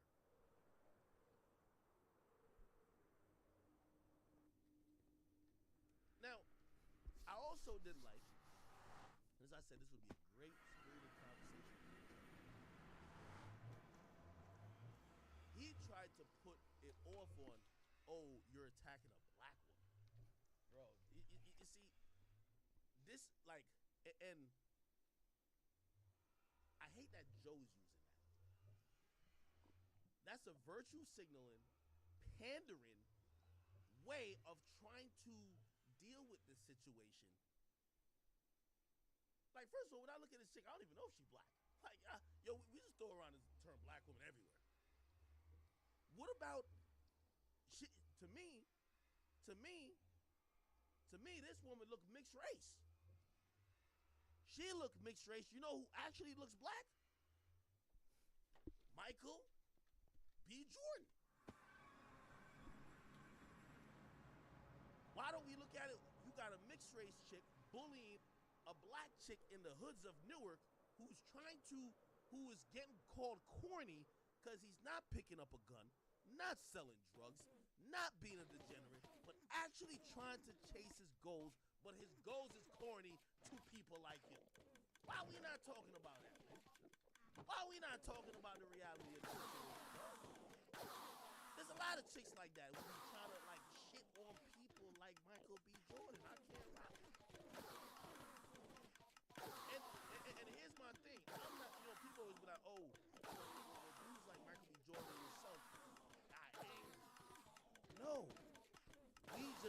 Listen, we just like to shit on you from the finish line, from the podium. Don't think because you didn't win the race, not because we won the race, you came in last, even though you started out in front talking that shit. Now we just gonna be humble in defeat. Nigga, you catching these bars right here. They give me an award. Yo, listen, I ain't gonna lie, I'm petty as hell. They give me an award. My first line, my first 3 lines I be saying, fuck Fraser, fuck Rory. I gotta let the losers know what's going on. Why he gotta be so humble? Why he gotta be so talking about, oh, he's disrespecting a black woman? You know how many black boys growing up getting told that their dream of not want to be a shooter, gangbanger, rapper, some other degenerate? No, I'm not saying rapper. Why am I? If they tell people, oh no, yeah, I'm trying to be in Hollywood. I'm trying to act in movies. Not act in movies, nigga. You corny as hell for that. No, we gotta change the narrative around. I love that the fact that this chick is getting roasted. She deserves it. She deserves it. He didn't do nothing wrong. You see, we live in this world, and this is why I don't like when Joe starts like these propellers of bullshit. Where women could do no wrong.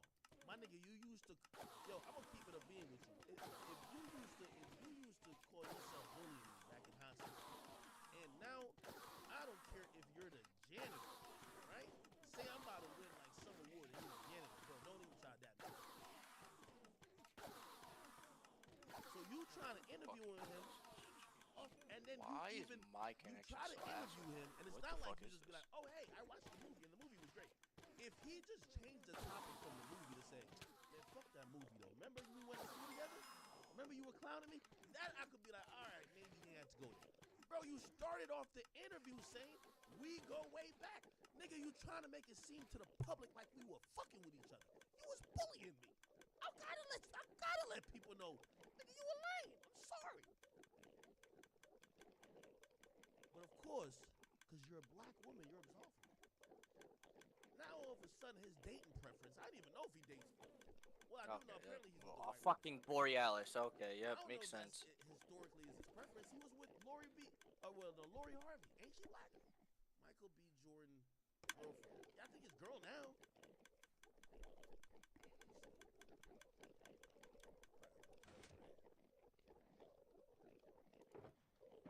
This is his new girl, I think. How come now his dating preference is what has now made him corny? I love Joe, but I think Joe really attacked my man. And by the way, I'm going at Michael B. Jordan at times because I think he was letting Lori kind of slip with some shit. I'm going to call a spade a spade. How his dating preferences, like, put it like this. Bro. And also, this is what I'm trying to say. Joe, I know you defending your friend, but, like, come on now. Joe be only dating the Latinas for the most part. Niggas don't be looking at you to say you're not dating no strong black woman with an afro, dog. You know what I mean? Like, you know, with these shea butter Twitter hoes, like, nobody say that. Like, bro, you're doing your thing. That's your preference. Whatever it is. Nobody cares. Nobody says you. They got Joe's jersey up in the rafters in Dykeman in motherfucking Washington Heights, probably. Man, from when I was a little kid, Joe had a bad Spanish chick. I ain't never really looked at me like Joe had a bad black chick. So that's what I'm trying to say. Nobody's going to throw that into the air when it comes to Joe. Don't try to throw that Michael B. Jordan.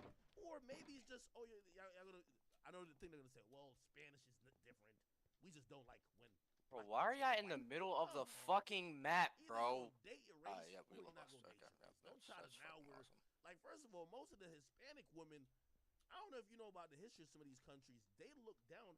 Yo, Dominican Republic is right next to Haiti. They're on the same island, the same Jesus Christ, you niggas are sitting in the fucking middle of the map for what, bro? If you ask about their mentality, The fuck? If you can't find anybody, then nigga, they're close to the goddamn spawn. Most of the fucking retards.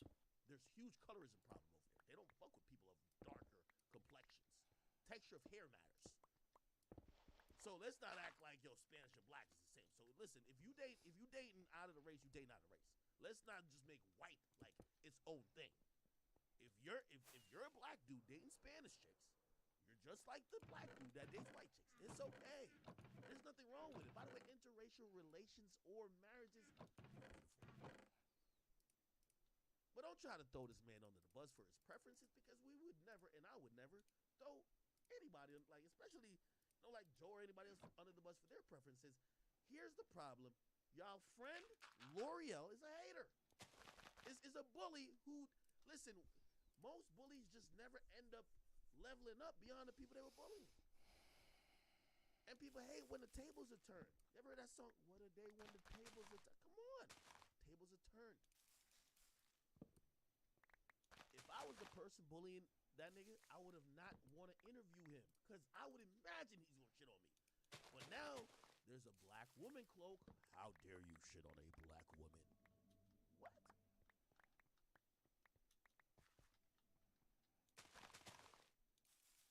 Y'all can't even use that with Michael B. Jordan. Remember when he wifed her up? After Future was done slandering her? Talking about, oh, she got with a corny dude, this and third, and the whole culture was laughing at Michael B. Jordan because, you know, everybody thought that, yo, Lori Harvey just for the streets if Future's done with her. He wifed her up. Why nobody ain't say he stood up for a black woman and didn't, like, fold to what other people thought and other people making jokes about Lori Harvey? He stood up for her. She black. But it don't fit the narrative. The point I'm trying to tell y'all, man, listen, L'Oreal, I don't got nothing against you. But you got to hold that goddamn L, man. You hated on that nigga. You should have never did the interview. And trust me, you got off easy because I would have shitted on you. I would have sat there and I would have gave you an hour. I would have gave you a comedy special.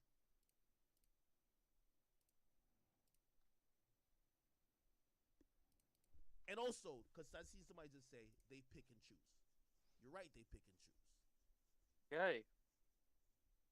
Because Michael B. Jordan doesn't entertain or doesn't rub shoulders or talk to or hang with a lot of the people in black media and black culture, he's black, but he's seen as an outsider, so it's easier to criticize him and throw him under the bus. I bet if it was Little Meech, they wouldn't say that. I bet if it was Ice Cube's son, they wouldn't say that. But because Michael B. Jordan, who want to be a streamer or anything like that, Aiden Ross is one of the biggest Twitch streamers. All right, so we got 4K Trey. Can we Ja, kill right? him, please? Okay. Let me just see what's going on with Didn't this know man. if it was possible or not. Ja Morant. Remember I told y'all though, right? I'm just being honest with y'all. Bro, I just think like everybody trying to be tough is played out, bro. Like, bro, like I'm gonna show y'all I'm gonna show you gangsters who are just real gangsters. Like the gangsters are not making hundreds of millions of dollars and then they're crashing out. Like, you know what I mean? Like, but everybody wants to have the allure or thinking like I talk to regular people these days and they use gangster terms. You ever talk to people from New York these days? They could be a nerd. They'd be like, yo, man, they actually just use the word gangster. They're like, yo, man, it's gangster, nigga. It's gangster, nigga. I'm like, okay. Everybody got this infatuation with being like a street dude. I just think it's a little corny when, like, bruh. I know some people, because, and this might be hypocritical, because my favorite NBA player was Allen Iverson. Like, you know, a lot of people thought Allen Iverson was a street dude. But I don't think Allen Iverson brought that into basketball. I don't think Allen Iverson was trying to be street in basketball. He just hung out with street dudes outside of basketball. The thing with like Ja Morant, what seems to be bleeding through easily to basketball is that it feels like he's trying to be an NBA thug. And that kind of like just, it doesn't mesh to me. Okay. How you going to be a thug in the NBA?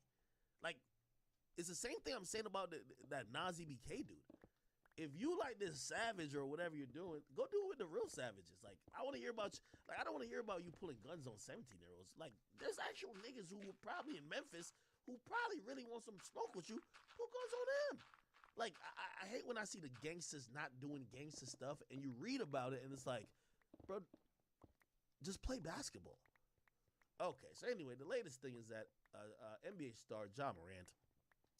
Okay, they want me to take my ad blocker off. It's not going to happen. Let me go to another article. Fuck out of here, man. Yahoo Sports probably. He reportedly is accused of repeatedly punching a teenage boy in the head, threatening him with the gun last summer. Now, I'm gonna be honest, and even though I am critical of Ja Morant because, bro, I just think he's too talented. And bro, just stop. Like, why do you? There should be no need to try to make people think you're tough or a gangster. Like, even sometimes how he tweets, I'm like, oh wow. Yo, one time he tweeted, was like, I ain't gonna leave my guys behind. Like, but he said it in a way, and I'm like, this nigga talking like he in a gang. That's why, like, even today, some shit happened and the police questioned him, and he cooperated with the police. Bro, you're a civilian. Play basketball and shut up. I hate when, like, people are, like, playing this, like, quasi, I'm a super thug, but I'm also a good guy. Like, no. You know what I mean? Like, something happened to me, I will be telling the police the full description. If I got a social security, a description, if I know your address, it will be said. Factuals. Don't expect nothing else of me because I'm not doing crime. Right? But I hate these, like, in the middle people. You know what I mean? Like, when people were talking about him, like, yo, he might have to stop hanging out with the same crew because they're allegedly pulling out maybe guns with beams on it that's scaring other people. He tweeted something like, so I ain't gonna leave none of my niggas behind. Okay, brother. All right, bro. Like, it's not leaving your niggas behind. You're bringing your niggas to work. This is the thing that bothers me.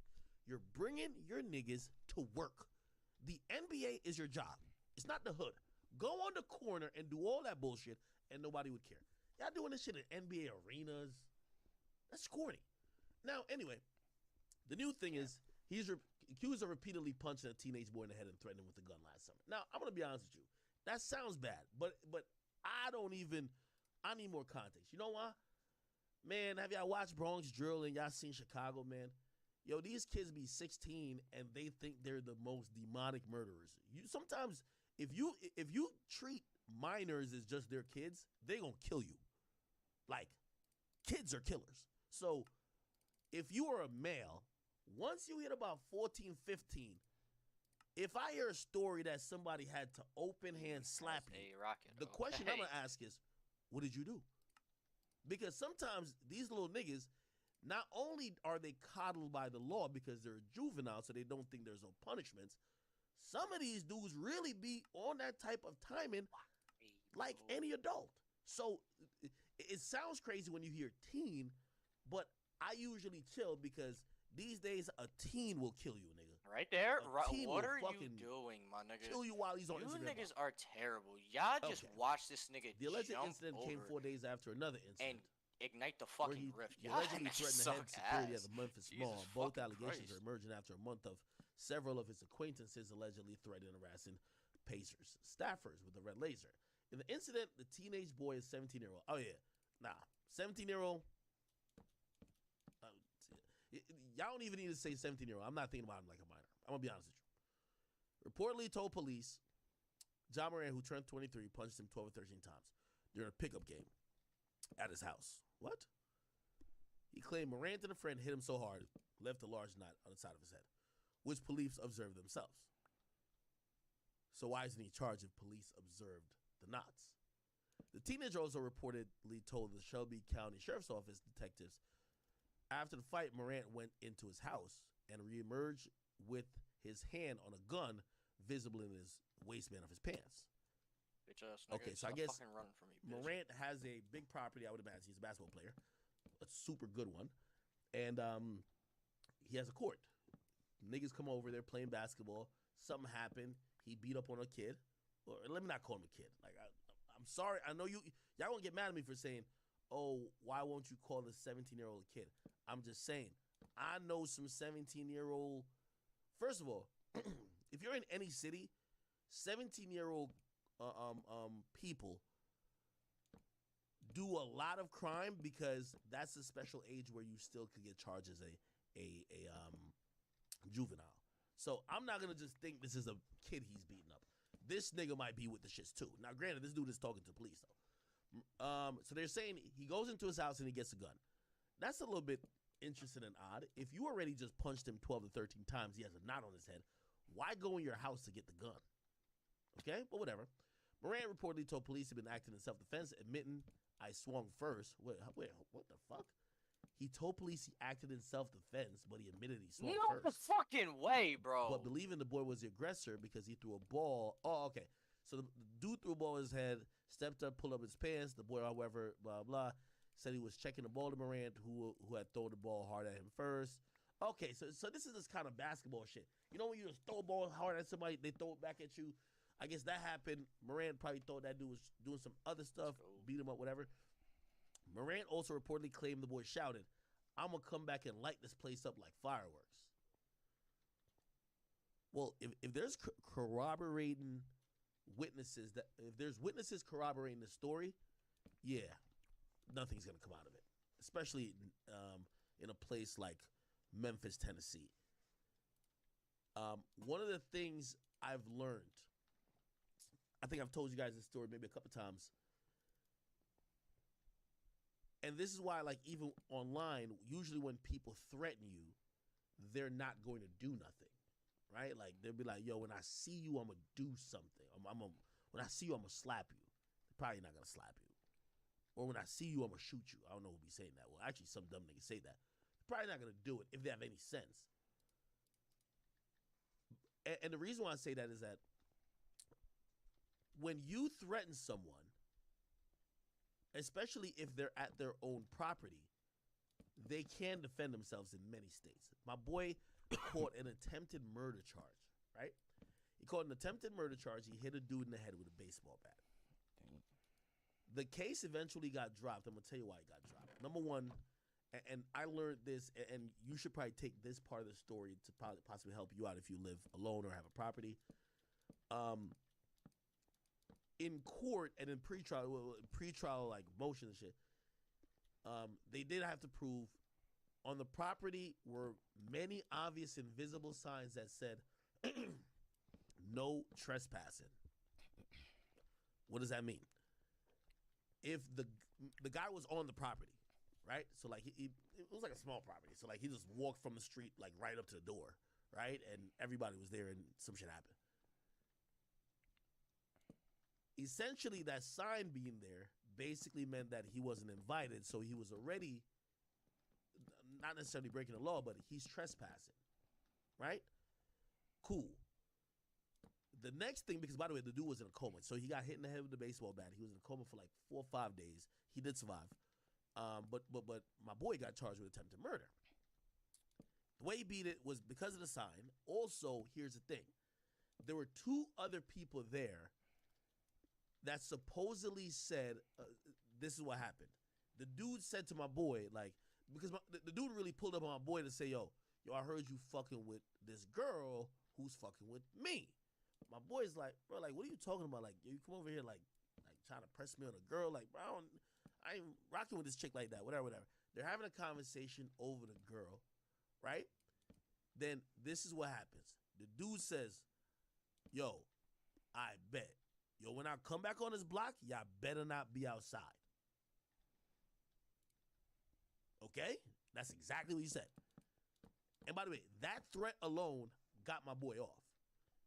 So when he said that, my boy walks right back up to his porch and grabs a baseball bat. No, it's the immortal. I'm bugging. And the dude, based on him threatening to leave to come back to do something, my boy ain't wait. My boy just hit a home run, knocked him in the skull. That was enough to say the dude made a threat that when he come back, blah, blah, blah. So my boy hitting him actually is self-defense, which is kind of crazy. So just the dude threatening him actually made my boy hitting him with a baseball bat in the head, put him in a coma, self-defense. They dropped the case. So they dropped the attempted murder case. Here we go. He says, I'm going to come back and light this place up like fireworks. So I said that story to say, okay, cool. If you say this, and if other people could corroborate it, right? Obviously, it has to be more than John Moran, like probably whoever else is playing. Yeah. It says, and filed his own police report later saying the boy threatened his family. Okay, so John Moran filed his own police report. Which that's another thing what I'm saying with John Moran. I don't like all this gangster stuff.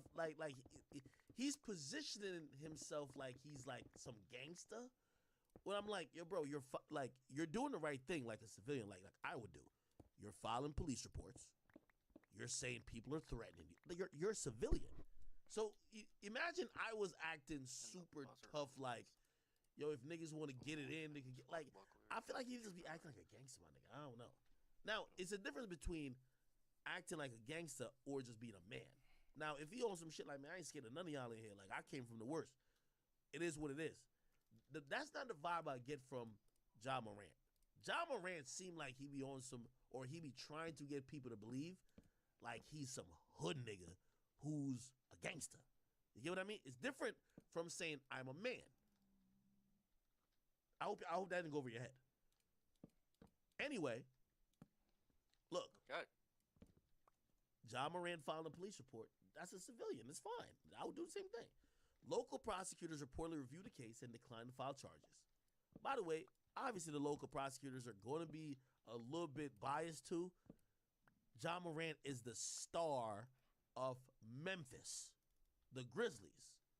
You charge the Memphis Grizzlies point guard with a heinous crime that's a felony, he might get suspended indefinitely, especially when it got to do with weapons. You never know. So I could imagine, I'm not saying that these prosecutors were influenced, but there's a lot at stake, right? So they didn't file charges, right? And apparently the spokesperson said there was not enough evidence to proceed. Cool. Now they're saying something happened.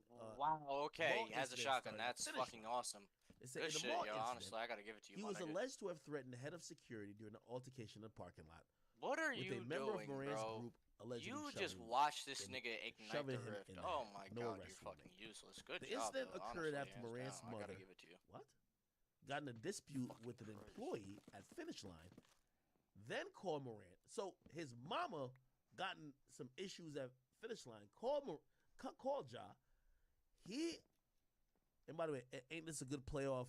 What would Ja think right now? What does Ja think in a moment like this? Well, clearly his mama cared what he thought. His mama told Ja, like, yo, they doing something crazy in Finish Line. He pulled up to this scene with 9 people. The group allegedly refused to leave when confronted by head of security, leading to the shove. As the group left, the guard reportedly alleged Moran said, "Let me find out what time he gets off."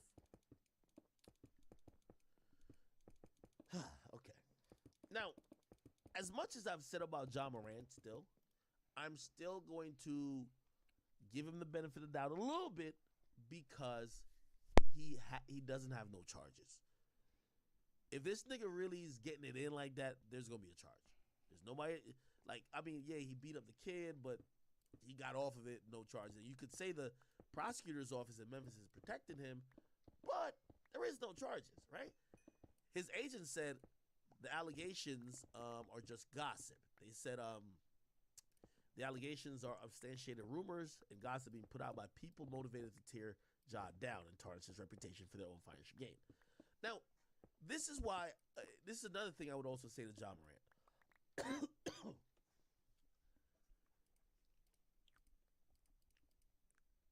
This ain't the same NBA that Allen Iverson played for, where Allen Iverson was trying to be this rebel and trying to represent street culture, and when they were trying to get him to put on a suit, he would say no. Look, these niggas is showing up and dressing to these NBA games fruity as hell. Mm-hmm. This is about big business, and you are a star and the face of a franchise. You need to carry yourself a little bit better, with a little bit more decorum. You having all your homies all the fucking time stuck me with the wither. around the That's team arena Good shit. is messing up and giving a stigma around your character. Now, let me tell you why that matters. Because if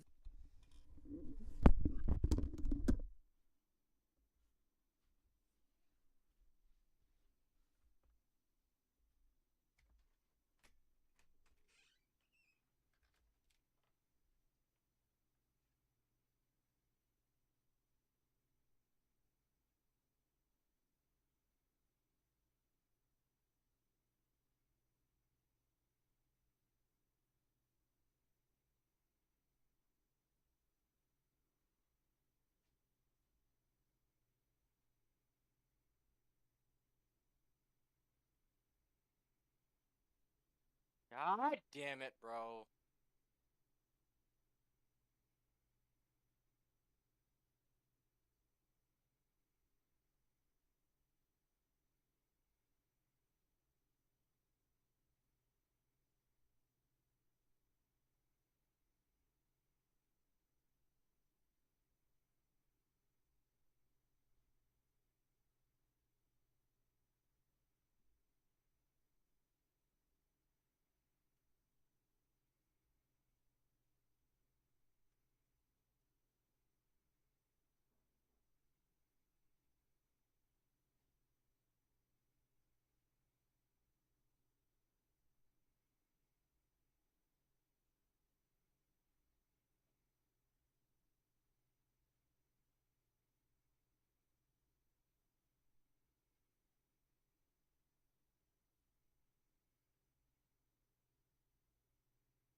Bro, where am I? What the fuck happened to all of y'all?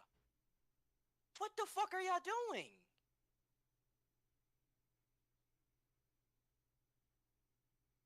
Price, bro.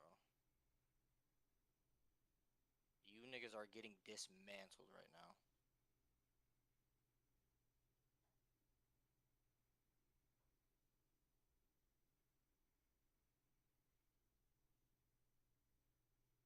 Help, help, help.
no merit to them. It's building a narrative where everything you do, even if you have a argument with someone, is now gonna be painted by everyone who's running a story about you that you're just some thug. You're allowing people to write a narrative about you that might not be true. And again, is it fair? Well, I'm not here to talk about what's fair. Let's talk about what is. What you should be very aware of is that these things can affect you, and you shouldn't be trying to perpetuate or confirm these said rumors. So this is why I look at him and I say, yo, I know he's young, but he ain't that young where he's like, oh, he doesn't know better. You're a brand, and it seems like you're constantly trying to show people that you are a real nigga. And I have to keep telling this guy, Ja Morant, look at what's going on in the rap game. If you were in what people's definition of a real nigga seems to be most times, if you were a real nigga, you would never make it to the league. And this is why I look at people like Ja Morant. I'm like, yo, why do you even be doing the most? Because I'm like,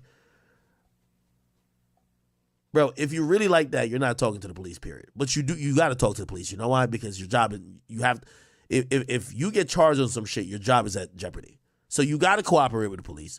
You got to be like this, whatever, but you're still trying to be gangster. If you in the rap world, they would have called you a snitch. If Ja Morant was a rapper, they would call him a snitch. Yeah, nigga, look.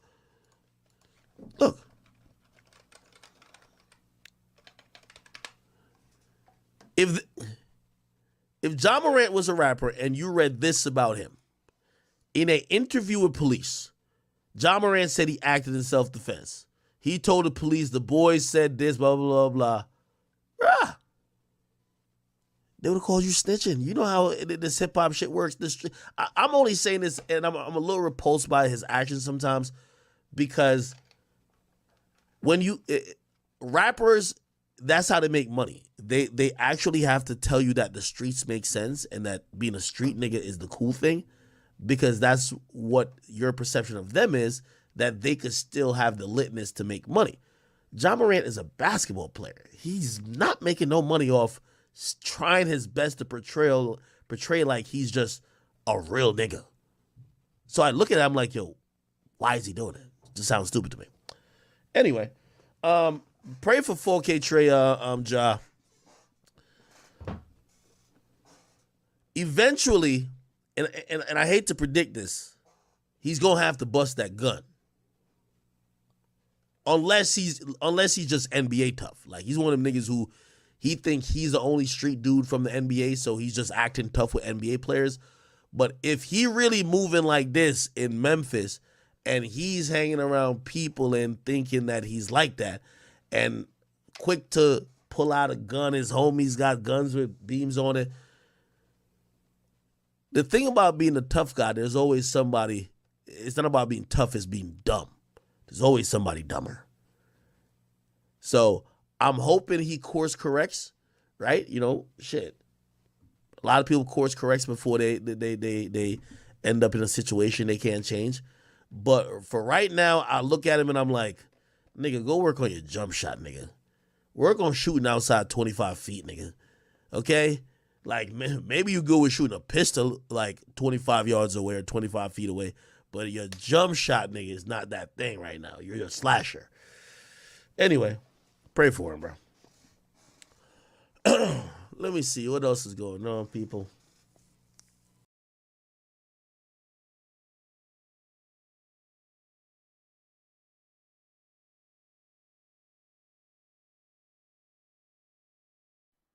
All right, guys, we are back for the next Dokkan Fest. So, we have the details here for a fusing Android 17 and Hellfighter 17 into Super 17. And then we also have a banner unit, which...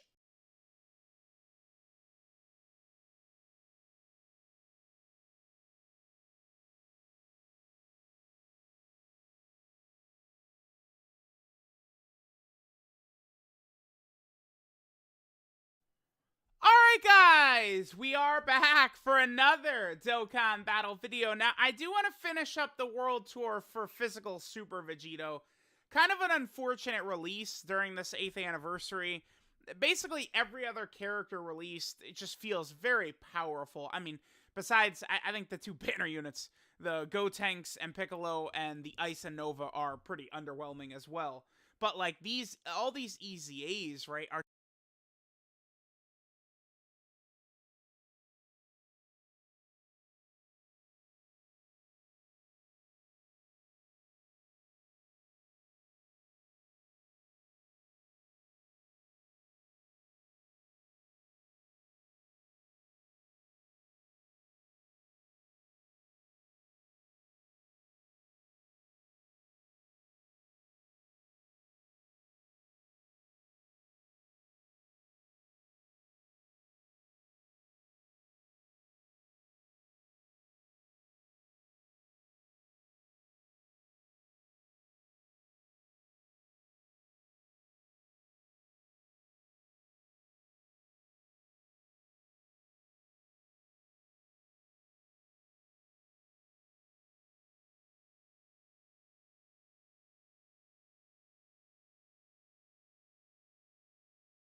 just Super Vegito came out. We have the AGL Carnival. Goku will heal it up for us.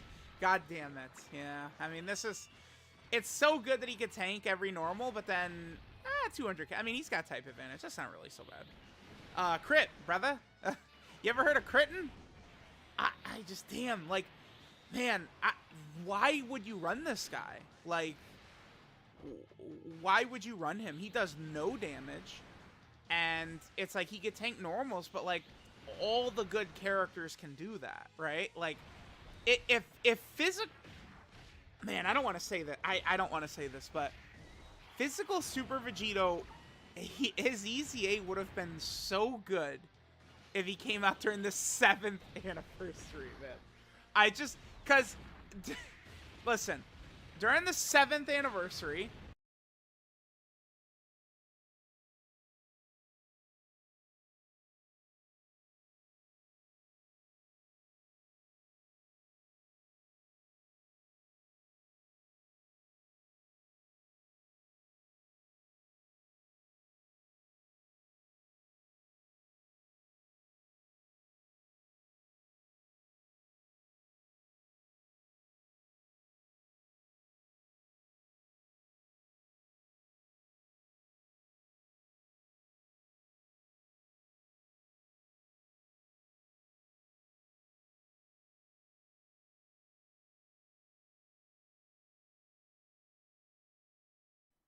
All right.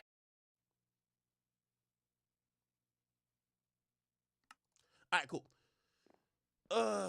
Let's go to the next thing. Okay. Should we talk? Yeah, we should talk about this. While we're talking about that, it's very important that we point out that apparently OTF Duty Low, he's having a week. If you guys don't know who this is, this was a guy, I promise you, I thought his career was done. He used to like DM me stuff like, oh, hey, like, here's my side. But even me, and again, we also got to realize, especially as black males, like men in general with certain things, and I'm not saying, these are serious things too, but you don't get a lot of black men don't get the benefit of the doubt. We don't even get the, well, let's wait and see. It's usually like, get him out of here. So if you guys don't know, this is OTF Duty Low. Okay, he signed to OTF, which is Dirk's label. Now, while he was just coming up like last year, maybe the year before, I think it was last year, his ex-girlfriend claimed that he was finagling and fondling her son's booty hole. Now, it's a child, like literally a child. Like, I don't think the child was even more than like 5 or 6.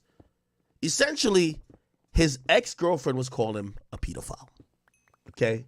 Basically saying he was trying to thigh the child. He immediately denied it.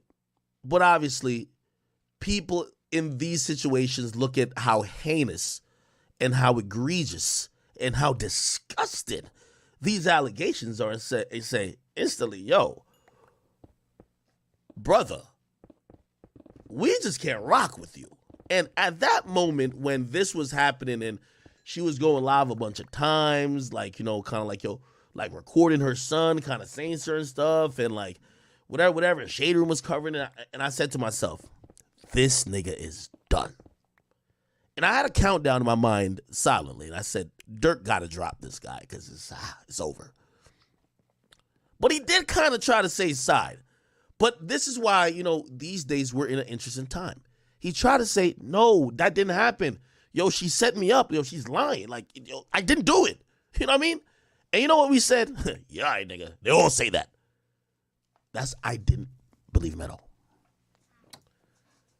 What ends up happening is that there was a whole investigation. Number one, he wasn't charged with anything.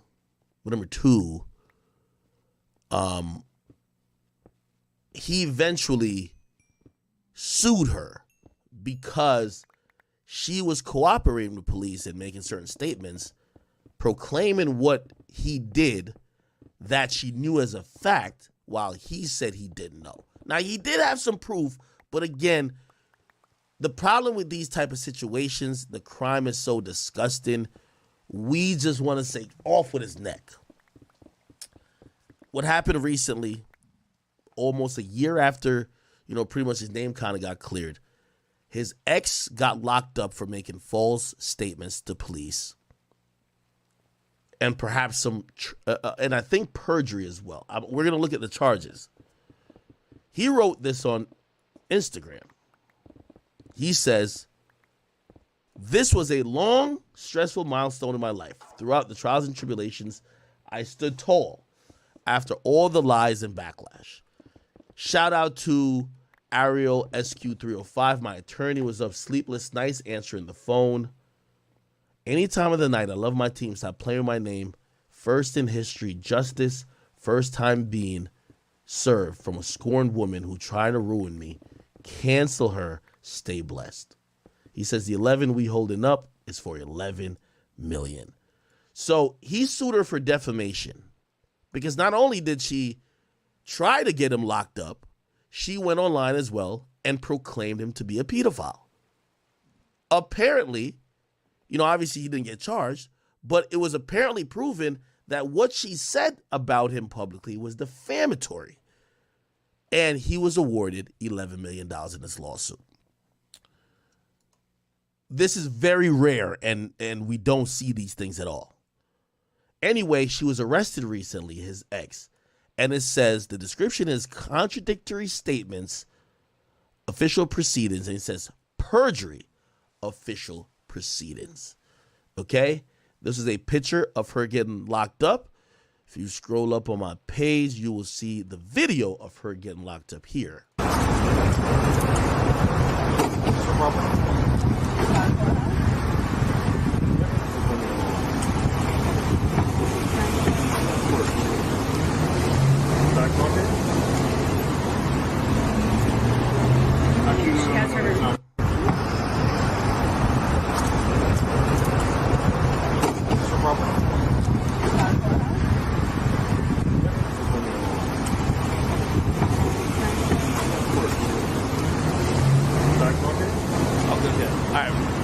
Watching the same video over again, and I think this is the mugshot. But attractive girl too. You know, this is a very interesting time we're in, right? For anybody who is a victim and a real victim, or got taken advantage of, or, you know, obviously if you have kids and someone took advantage of your kids, that is a traumatizing, heartbreaking, and a very disgusting criminal act. And you would hope that justice would be served and, you know, the person or the person who committed whatever offense would be punished. I will admit, apparently when it comes to some of these situations, the people or persons who do the offense do not get caught. So I understand it for victims as well. This is why it's a very interesting situation, right?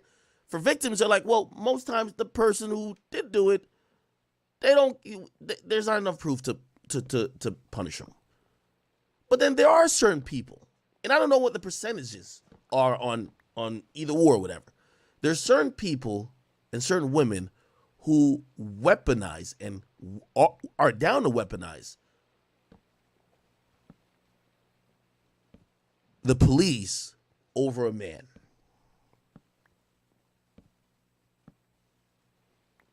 They're arguing with their dude, or they're catching their dude cheating.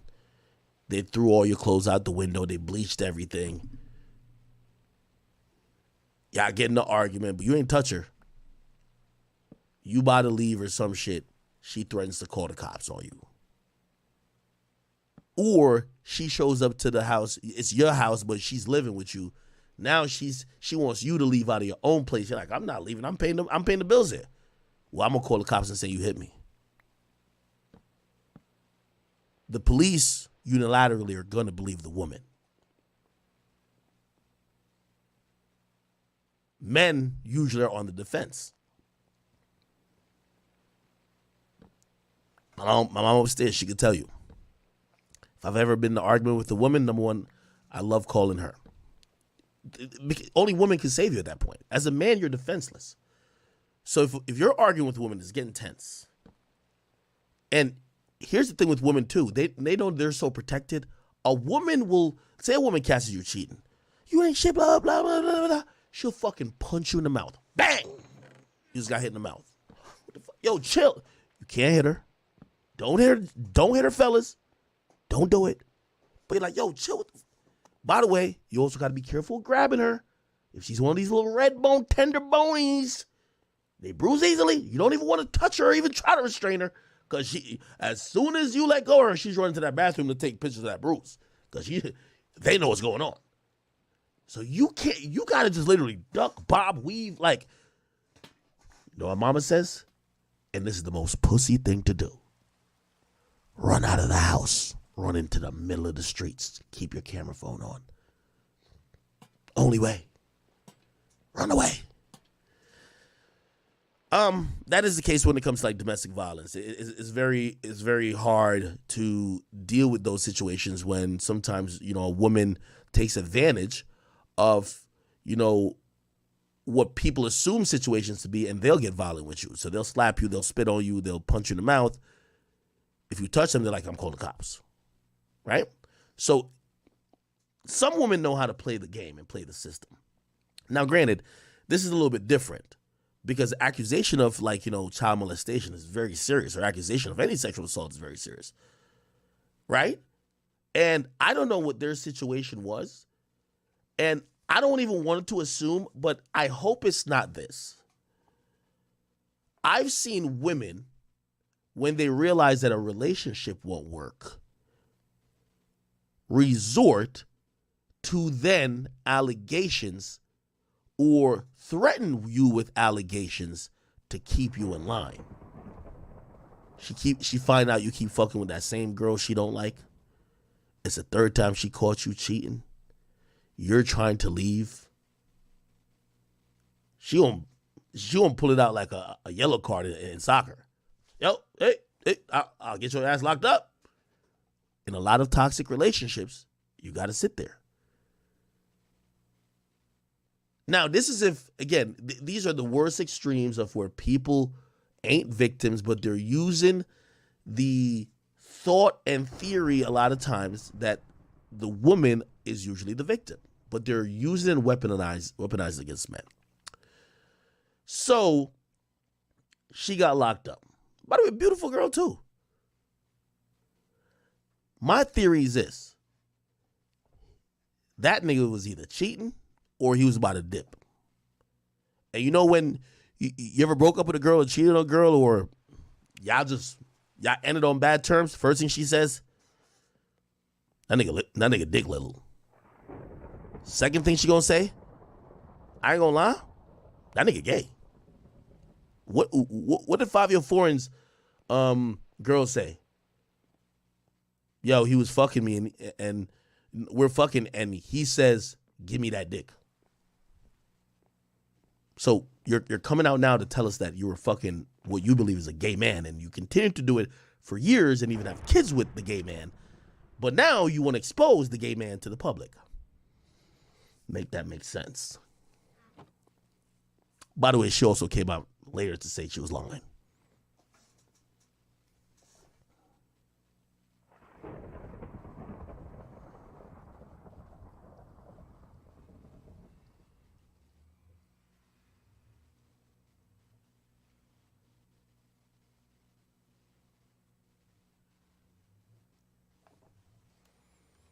Glad y'all brought that up. I don't even think we talked about it last time. And y'all are going to probably look into this more than probably needs to be. You feel like now we're playing the what if game, but Kyrie doesn't ask out. You guys improve. You guys had a real shot.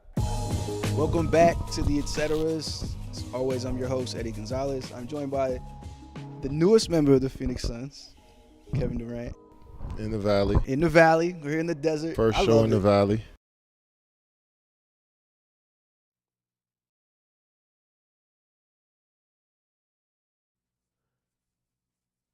Somebody talk to K-Flock, please. K-Flock he just got hit with a federal RICO. He's fighting for his life, fighting for his freedom. And everything I see him post on Instagram reminds me of that conversation he had with that guy where that guy was explaining life. He posted this to his Instagram saying, I'm forever a real street nigga, just stick to the code. These are all the items that you need per smelter, and these are Yo, it's so unfortunate that in our urban communities, this continues to plague us. Even when people are fighting for their lives, it's more important to seem like a real street nigga than to seem like somebody who's a kid. Kevin Perez. He's a 19-year-old kid facing a mandatory life in prison sentence if he gets convicted on those RICO charges by the feds. I don't know who's working his Instagram. I'm pretty sure it's not him. But there got to be an adult here. There got to be somebody who is, not sending out messages of, oh, we're just happy that we real street niggas.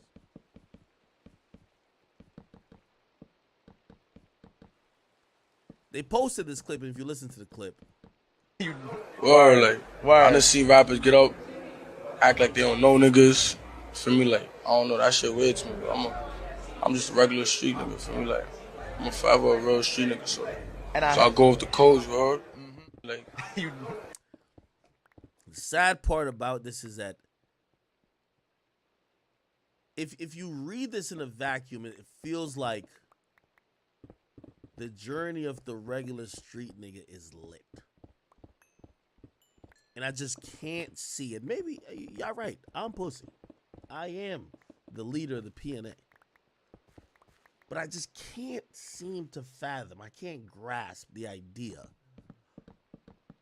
of being told when you could eat, sleep, go outside, come back in, shower. You have to take a shit with people in the room. I can't imagine that being something that is aspirational.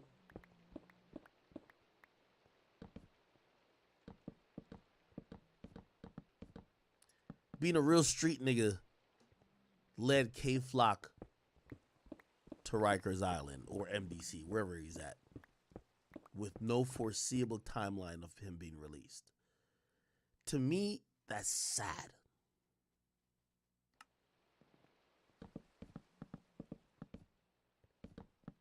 It's just sad. This version of him where he was free, could go wherever he want to go, he's showing up to all these concerts, that seemed dope. But maybe it's just like I'm just looking at it from my perspective. I looked at this post. And I'm gonna tell you why I was sad. And y'all know I love K-Fly music. So, and you know, I'm really not getting at it. I'm just telling you the truth. Because I know that this caption right here is gonna start reflecting like how TK tweets in 5 years. Right now, it seems like, okay, yeah, because everybody's still remembering your name. Right now, when people think about the newer era of Bronx drill, K-Flock is damn near, you might as well put his name up on the Mount Rushmore of the newest wave of Bronx drill. But remember, time is undefeated, and time will pass. And people forget, and people love new things. And people move on.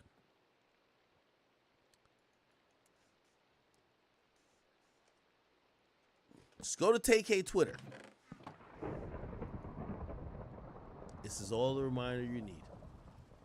His profile picture is still him while he was young. You hope he was filled with innocence. You hope he had chosen a different route. But that is not TK today.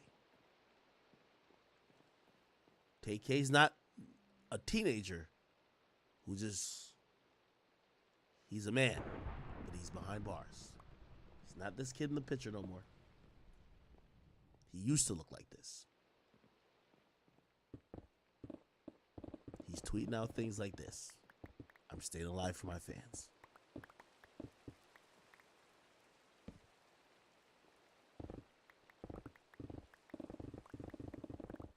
He's retweeting things like this. Coming to prison at such a young age and learning how to be a man in a place where we're treated like animals can be mentally challenging. It's days where I want to give up and say, fuck this shit, but the support of my friends and family keep me going.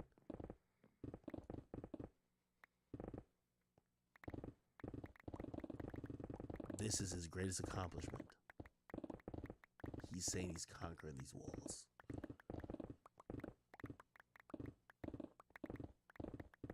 He said they treat me like a ferret. I feel like a hamster.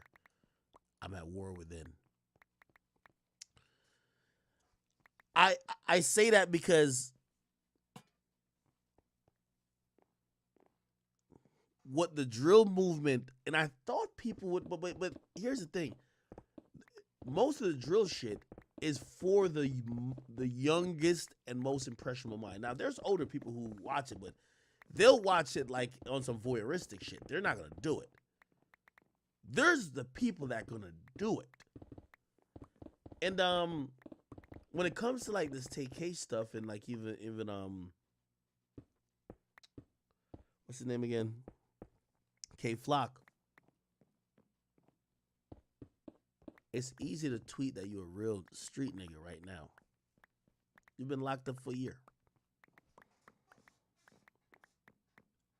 And trust me, a part of the incarceration process is you believing that you're getting out. And when you get out, you're going to be the hottest thing out. Until you don't get out. And you realize you're going to spend all your time within. I feel very, trust me, I love K-Flop music so much. I feel really horrible for the situation he's in. But I also do feel we have to point out to other people who are influenced by this type of shit to realize jail ain't popping. It ain't popping.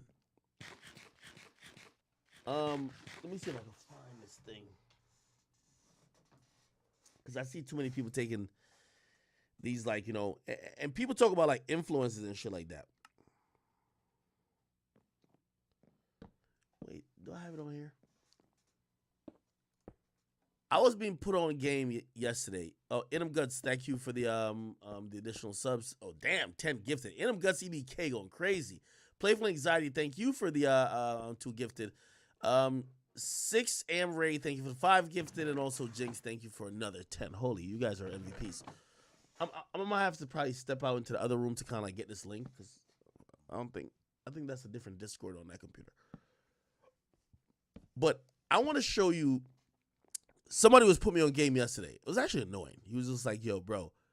He says, "Have you looked into the new Chirac?" And I said, "No." I'm like, "Do they got hit songs? Like, you know what I mean? Like, after the war in Chirac for me, I lost. I can't consume conversations and just storylines about murder, especially if there's no music. You know, what music does is like, at least for me, is like, well, this is their way of getting out. So yesterday, Annoying put me onto a couple of situations, and he's like, yo, these guys right here. So I said, is there music? He said, nah, they just killing to kill. And I looked at him, I'm like, what? And by the way, you know, remember people always said that I was so destructive to Chicago with the war in Chirac? These little niggas ain't war in Chirac products. They're watching other people doing dumb shit. Let me go find this link. I'm gonna find this link real quick. How could I find this shit? All right, I'm gonna just step into the next room and get it. Give me 1 second. I'm gonna show you these videos. I was flabbergasted when I watched this yesterday. I was in disbelief. Here we go. Hold on.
Now, I don't know if y'all know any of these guys. Y'all might not have any. Listen, before yesterday, I didn't know who the fuck these people are. And you probably don't know who the fuck they are because I don't even think they make music. But this is what I talk about, like the degeneracy and like some of the sadness that people don't realize. It's like there's a lost thing about repercussions where people don't. Okay, let me see. Is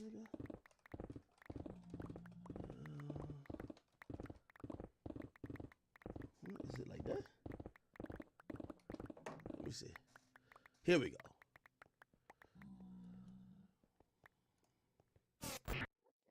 Important to me, just like it was important to me when I got on Everyday Struggle, because I didn't need Everyday Struggle, but it's important to me that we keep growing. I never want to be at the point where I'm like, okay, I'm kind of comfortable where I'm at. I want to keep growing and growing and growing, and this is part of the growth. Getting to some of these festivals or podcast festivals, mixing it up with them, hosting a variety/comedy show, doing some things that's kind of like outside of the scope that we're comfortable with. Because again, you know, I see a lot of creators on YouTube and like on these apps, and sometimes, you know, I know they haven't gotten to the point, or some of them haven't gotten to the point that I've gotten to in my, like, you know, 10 plus year career. But everybody starts off just wanting to make money, and then money, of course, is great and it gives you financial freedom. But if you really love this shit, you want to be the greatest. And that's why, you know, sometimes y'all accuse me of an ego. I want to be the best. You feel me? I want to be the best. I want to be the funniest. I want to be the most entertaining. I want to be the best that I could be. So these are new challenges for me, and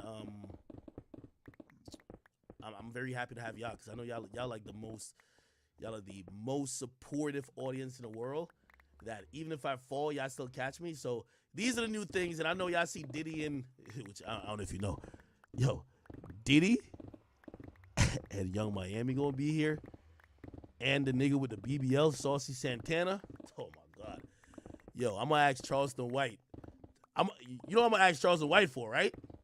I'm like, yo, Charleston, you gotta give me that shit that cleared out Soulja Boy and the 20 Goons.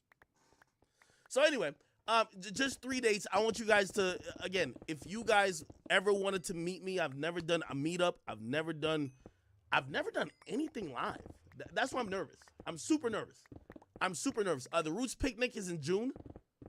I'm super nervous about it. I'm being honest with you. Because put it like this, I know I could get online and I could get 20,000 people watching me. But that's always what it's been. Like, I've always had a big audience. Could I get y'all to fucking leave y'all house and just show up? And I'm gonna be very honest about it. So I'm nervous about it because it's not about that I don't have an audience. Will y'all niggas, you know what I mean? That's what I'm trying to make tickets cheap.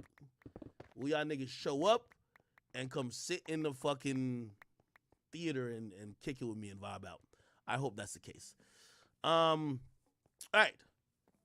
And also, I'll probably like try to give out some free tickets if you know people can't afford it, because again, this is not a money making endeavor.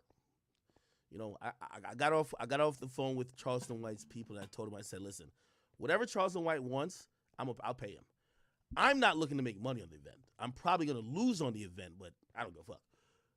It's about the brand. It's about, you know, we trying to step out a certain way. So, okay. So yeah, this is June 2nd to June 4th. I'm not sure what day I'm gonna be doing the podcast. They're gonna let me know, right? So June 2nd to June 4th. This is an entire weekend. It's a whole festival. So Lauryn Hill is performing. You know, the beautiful Lauryn Hill, the legend.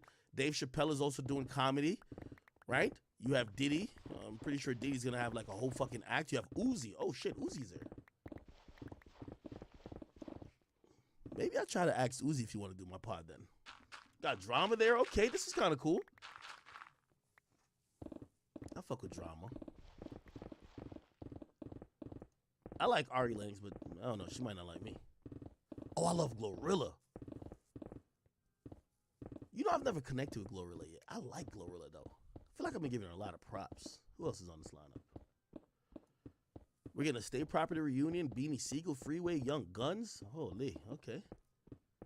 And a couple of people, DJ Diamond Cut, salute to her. All right, bet. And Charlamagne's going to be here, too. So I guess Charlamagne is the, which makes sense. He's the headliner for the podcast stage, but they got me number 2. That's not bad, right, Chad? We doing good, right? You know, Charlamagne's the big homie, right? So, you know how they do these festivals. Is whoever is listed above the other motherfucker, that's the guy. Like, the headline of the whole shit is Lauryn Hill and Dave Chappelle. Like, they're not doing both music. Dave Chappelle's doing comedy, right? And by the way, I think his thing is part of his own comedy tour, so it's a little bit adjacent, but she's just only coming for the festival. So it's these 4 that's headlining the whole shit. And then on the podcast stage, really the headliner on the podcast stage is Charlamagne. But we number 2. Now we're going to make it work. All right, chat. Okay, cool. I'm done with the plugs. All right, cool. Let's get into some shit. I haven't been on in a while. I would love... Yo, by the way, fuck you niggas. Somebody says, I heard the word picnic and was like, say no more. Fuck you niggas, man.